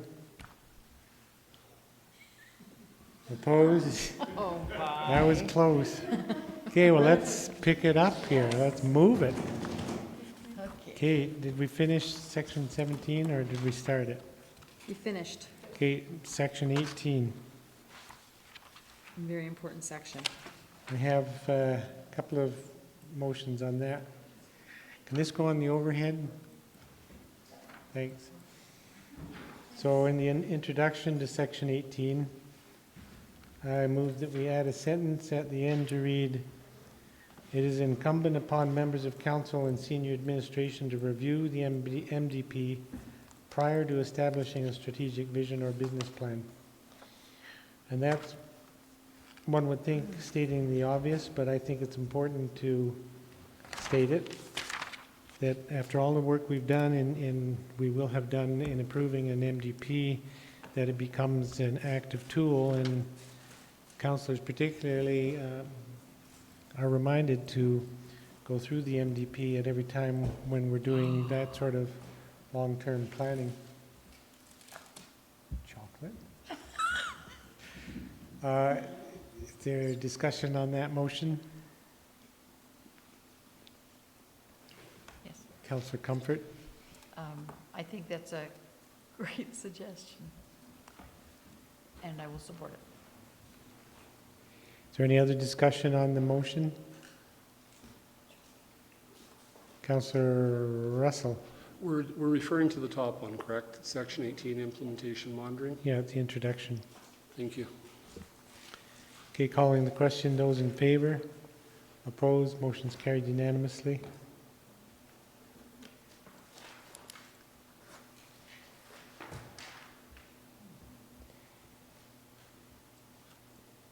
I have another motion at the bottom there, section 18.3.4.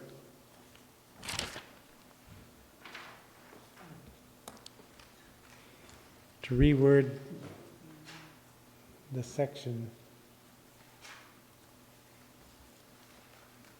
So it should read, "A municipal land strategy should be created to identify town-owned lands that are suitable for affordable housing opportunities, as opposed to desirable. The town should work with affordable housing agents or similar partners for development of those lands to achieve the goals contained within the Comprehensive Housing Action Plan." So we should have the plan in place that's directing that strategy. Is there discussion on that motion?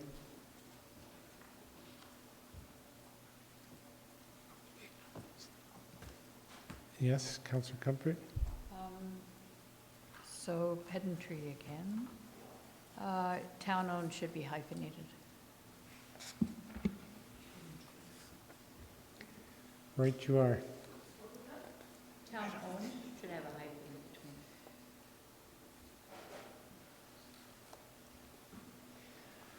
Okay, so Councillor Russell? Thank you, Your Worship.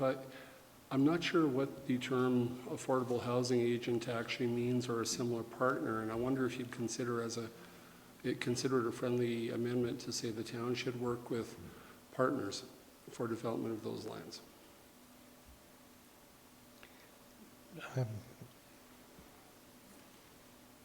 Or I actually heard Councillor Comfort whisper suitable partners. But yeah, affordable housing agent or similar partners just doesn't do anything to enhance that. I think if we had partners or suitable partners, it would simplify it and make it a little more concise. Ms. Wojtenko? I just wanted to point out that in the definitions section, we have defined what an affordable housing agent is. And it's an affordable housing provider authorized by the town of Canmore, the province. The province authorizes affordable housing providers? Bow Valley Regional Housing Oh, Hub. okay, all right. Yeah. I would still say, I'd still stand with my suggestion.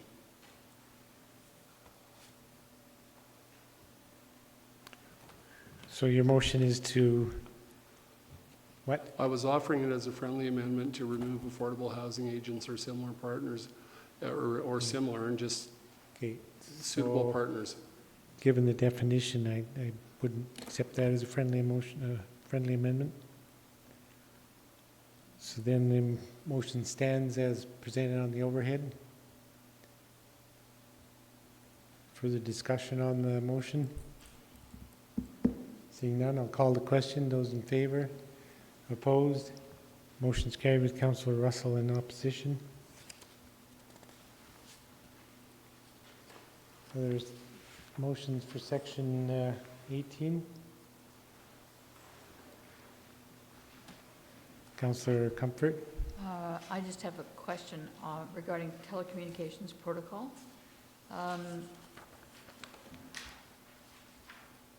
I think in the instances where we've been looking at cell tower installations, is that not a federal jurisdiction? We don't have a lot to say about it. So do we already do this? Like when it says should be developed, don't we already have a protocol? What section is that? Sorry, 18.3.10.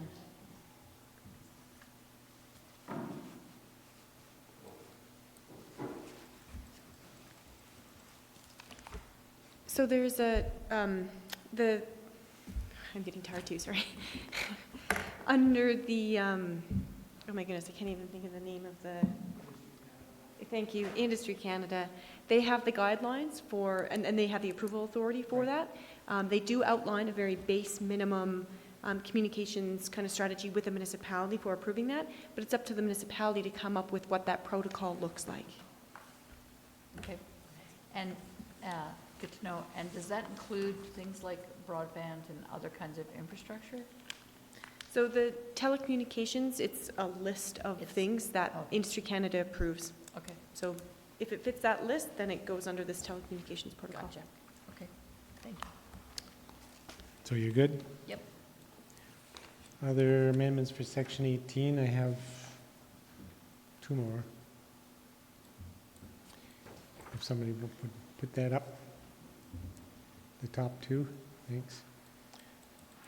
First one is under section 18.3.10. No. Yes, in version The next one's 6, it was 18.3.10. In the red line version, 18.3 and 11. Community events policy in any case. So under that section, add a sentence to read, the policy should include criteria for assessing the social, economic, and environmental impact of proposed events. And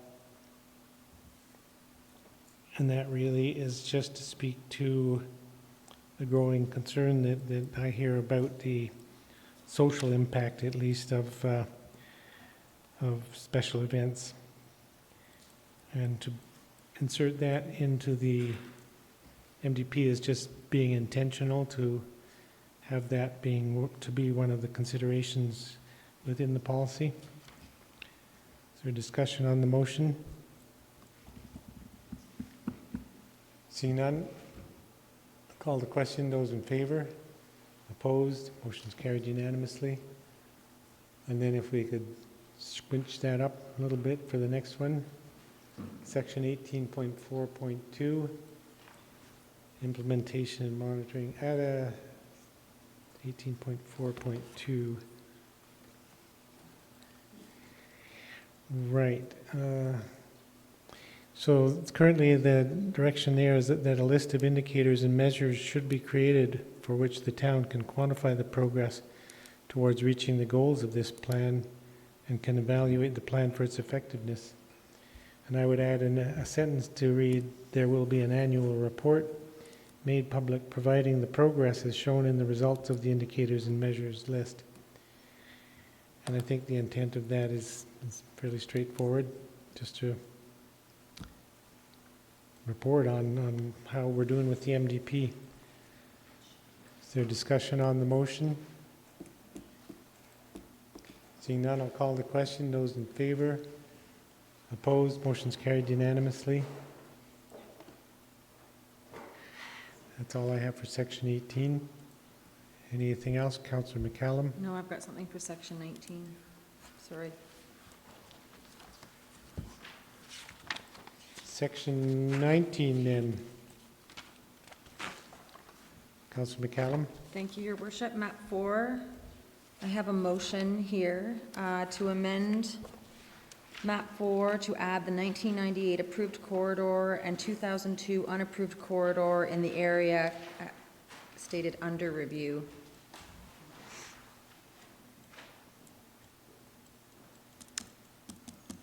And this is in response to some public feedback.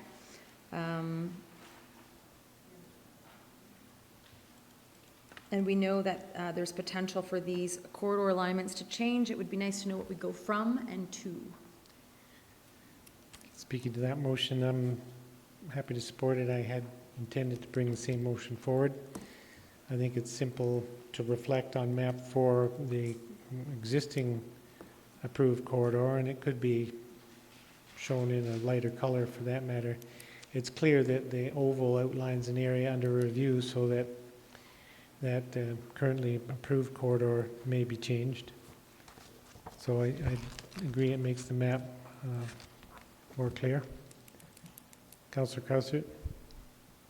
So to just clarify, the circle indicating the area under review would remain? Yes. You just want to have it for... under a different hatching or something like that. Okay, thank you. Differentiate it, but Thank you, I can support that. Further discussion on the motion?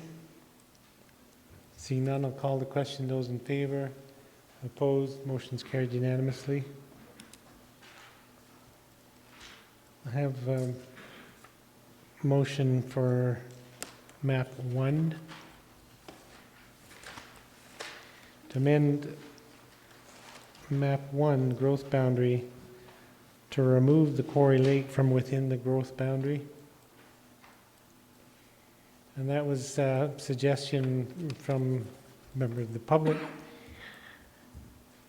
The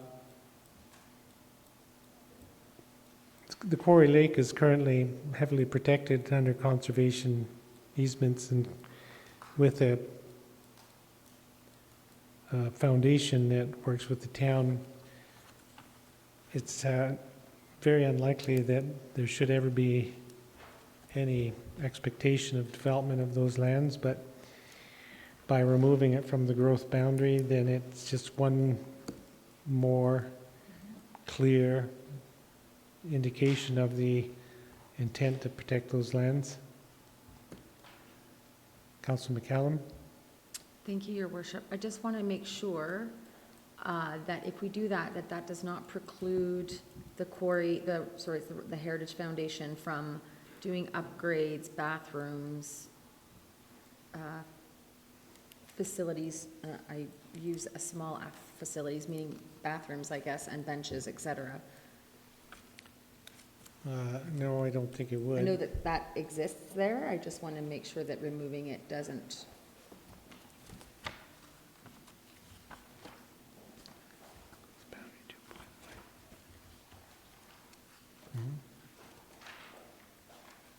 Okay. So in the section 2.1, it details what the growth boundary is for. Promote more efficient growth management by excluding areas of land that are not ready for or are not suitable for urban development. Doesn't preclude some sort of improvements in a recreational site. Thank you. That was the word I was looking for, improvements. Councillor Krausert? Yeah, I'm supportive of what you're saying, but I am curious, and I was wondering if I could ask through the chair to administration, what are the implications that they foresee of this change? Admin?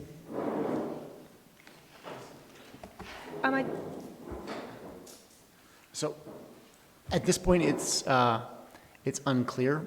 There could be implications, for example, a requirement to have a EIS for something as simple as providing bathrooms on the quarry.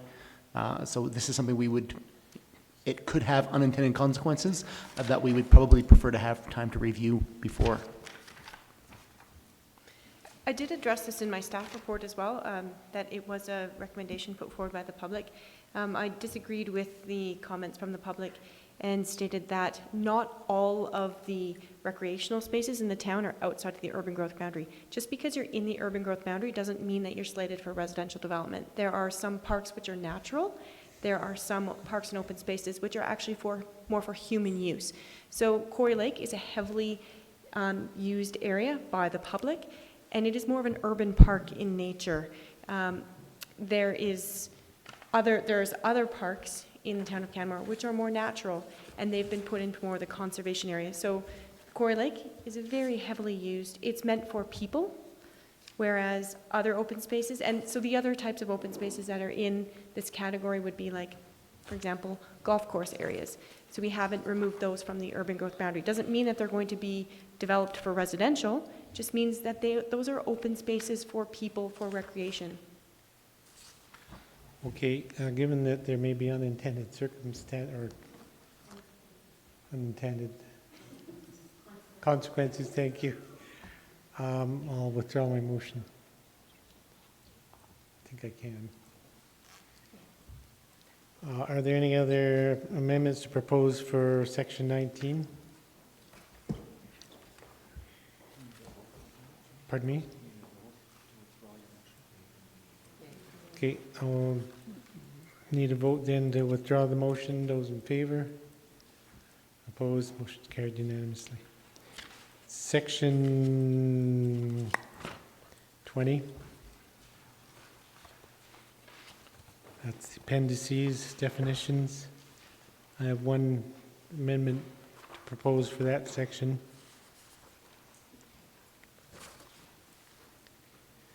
In section 20.1, definitions, added definition of sustainable. To read, sustainable, the means whereby as a community we integrate our social, economic, and environmental activities in ways that will enable us to meet the needs to the current generations without compromising the ability of future generations. I've got a double something there. Without compromising the ability of future generations to meet their own needs. Strike that double.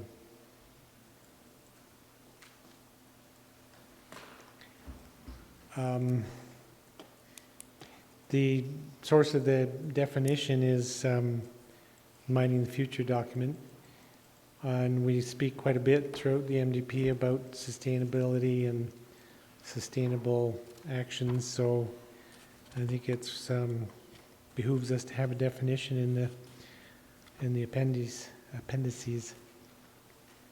Councillor Krausert? I'm wondering if we actually need that, since those exact words are in section 1.3, foundational values. Yeah, I know, but personally, I like to see it repeated in the definitions. When people are reading through whatever section they go to and they read the word sustainable or whatever, I don't know if they'll flip back to find that in the earlier part.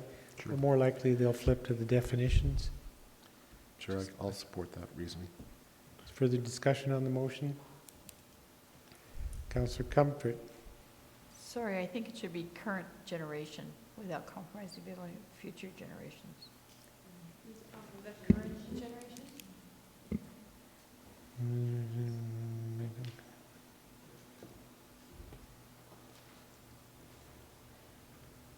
Right. Okay, calling the question then, those in favor? All those in favor, opposed? Okay, those in favor? Opposed? Motion's carried unanimously. And then I have that final amendment in section 20.2 to add as an acronym CHAP, Comprehensive Action, Housing Action Plan. Discussion?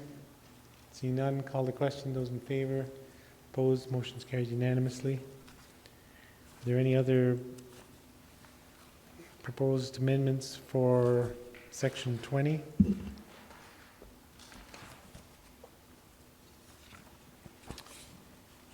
Seeing none.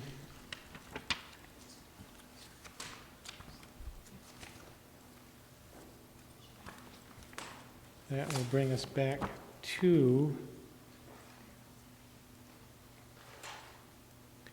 the main motion.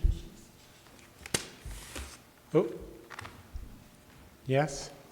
Through the chair, the reference to the Comprehensive Housing Action Plan that was added should probably also get added to section 20.3, town referenced policies and guidelines. Okay, So, I'll move that. I mean, Those- yeah. This Those is in the favor? challenge Yeah, with that okay. list. All in favor? Opposed? Motion's carried unanimously. Thank you. So back then to the primary motion that council give third reading to bylaw 2016. What? Councillor Sanford? I have bad news for you. I have 2 pages of typos and corrections that Ms. Hyde has. Just editorial corrections, so, Okay, but Ms. Wojtenko suggested that they have to be approved. okay. Before we then approve the- Make a motion to that effect. Okay, so Ms. Hyde has them on her computer, and they're just I don't know. editorial, extra words that need to be deleted, spaces that Okay. need to be added, it's just editorial. And there's a few places where we need to also italicize words to be consistent, that reports.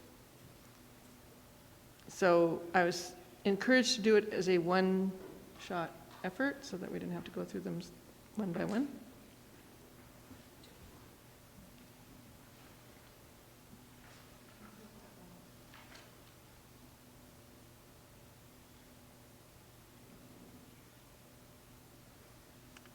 Are you wanting us to approve each and every one? I don't think so, I don't think we have to. If we agree that we're just gonna, Yeah. yeah, just one motion. They're just commas and dropped words Okay. and things like that. Councillor Cressett? You know, it's never been our practice to approve the editorials and to read it and whatnot. Try to comprehend everything right now is maybe a stretch. I suggest that the editorial just be left with administration, because editorials should be correcting grammatically, but they don't change the substance. So I'd just hesitate by council motion to do it, because we haven't had a chance to review it. The Municipal Government Act says that even editorial changes need to be done by bylaw by council. They don't need a public hearing, but they do need to be done by bylaw. Okay, so then there's a motion to accept the editorial changes. So we're going to have to read them all. Pardon me? We're going to have to read them all.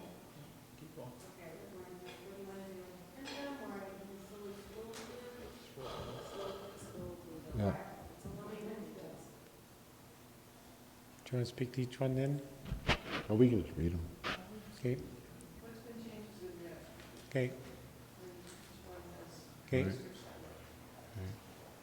Good.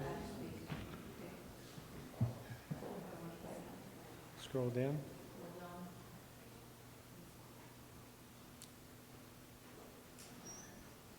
Okay. Okay. Scroll down. Oh, didn't catch the end of that. Back up. There. Add in. Okay.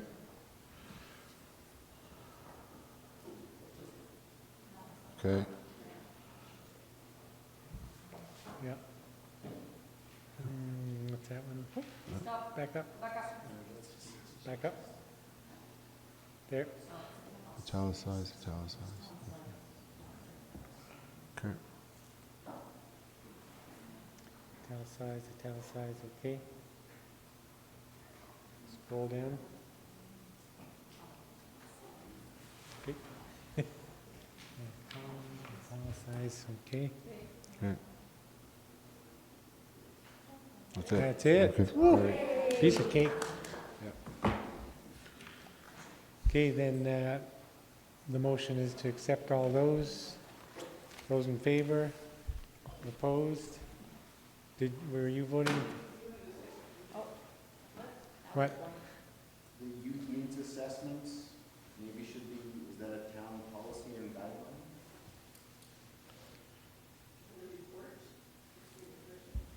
It was just up there as something to be italicized, and like the motion to include everything in there that's town policy.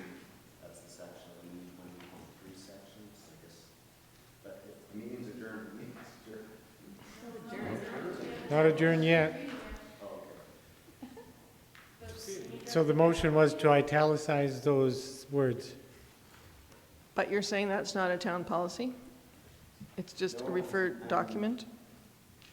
Drawing the attention to that has made me realize that that perhaps needs to be added to the list in 20.3 of town reference documents, so. Okay, well, let's add that to the motion then. Accept the section editorial of changes and add that to the list. Okay. Discussion, call the question. Those in favor? Opposed? Motion's carried unanimously. Anything else I'm missing? Oh, we haven't given third reading yet. So then back to the motion that council give third reading to bylaw 2016-03, the Town of Canmore Municipal Development Plan as amended. Discussion on the vote. Councillor Sanford, did you have your light on? No. Councillor McCallum? I started working on the MDP when I was 6 months pregnant with my near 8-year-old child as a volunteer with the town of Canmore in 2008. And I'm proud today to sit as a council member and approve this new MDP. That's all I have to say. Okay. Well, I'll echo that. It's been a long and complex and at times very trying process, which is not surprising given the many issues that affect planning in Canmore. And it is the most difficult process I've been involved with in the years I've sat on council. It's been more than 2 years since we started this particular process. Several meetings, 2 public hearings, 7 iterations. But it has been important to take the time and to find the balance which was described in Mining the Future. And that was almost 10 years ago. So this is the result of a community exercise that was meant to lead directly to the MDP. So I sat on council when we approved the Mining the Future exercise, and the whole intent, and that was in 2007, was to do a comprehensive survey of the community's vision and have that inform the next MDP. And it's almost 10 years since that's happened, so it's good to finally have a new MDP before us. And I think this MDP does a good job of finding the balance that was spoken to in the Mining the Future, the balance between social impact, strength of economic strength, and protection of the environment. So I am happy to support third reading at this time. Councillor Krausert. Your Worship, I won't reiterate the history that you mentioned, but I certainly recognize it, and it's a point on the journey that is a long time in coming. I do want to express my appreciation to all of the work that's been put into it. Over all of those years, various members of the administration. I appreciate the public feedback that went into the community sustainability plan. I appreciate the Mining of the Future and the feedback that's gone into this MDP. I think that what we have before us is a good balance of all of those, at times, competing and completely opposite interests in some way. And I think that what we have here is a document that can represent and guide our community well. Councillor Russell? Thank you, Your Worship. Just for the record, 71 iterations of this document over the years. I've sat through a lot of it. There's been a lot of frustration, a lot of everything. We're here. We've got a document. Might not be perfect, but it's a whole lot of effort, and it's a culmination of a lot of people's good effort, and it's the best. It's the best we got, good, bad, or ugly. With that, I'll call the question on the motion to give third reading to the MDP as amended. Those in favor? Opposed? Motion's carried unanimously. I have one more quick motion, sorry. I'm going to move that section 18.4.2 be implemented within the 2017 business plan to create a list of indicators and measures to monitor the effectiveness of the MDP. So we just spoke about that minutes ago, and if we're going to create the list of indicators, I want to make sure that we do it right away.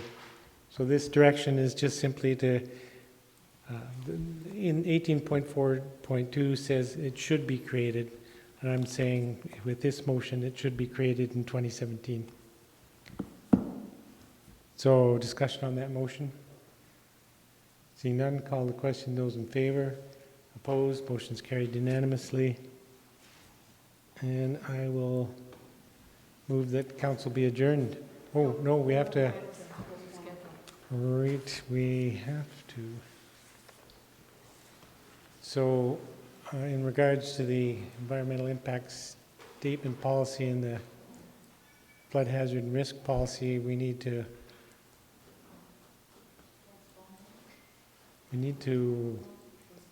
postpone because they're on the agenda.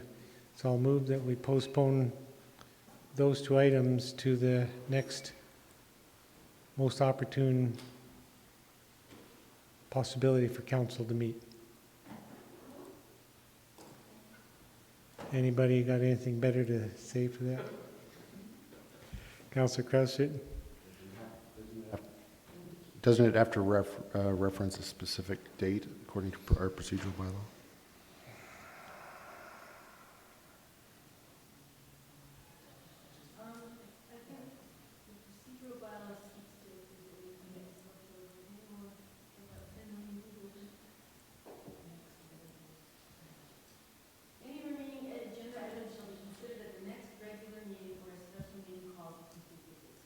Okay, that's the motion then.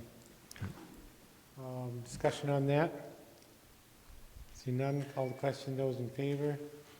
Opposed? Motion's carried unanimously. And now I'll move council be adjourned. Those in favor? Opposed? We're adjourned. Oh, man, oh, man.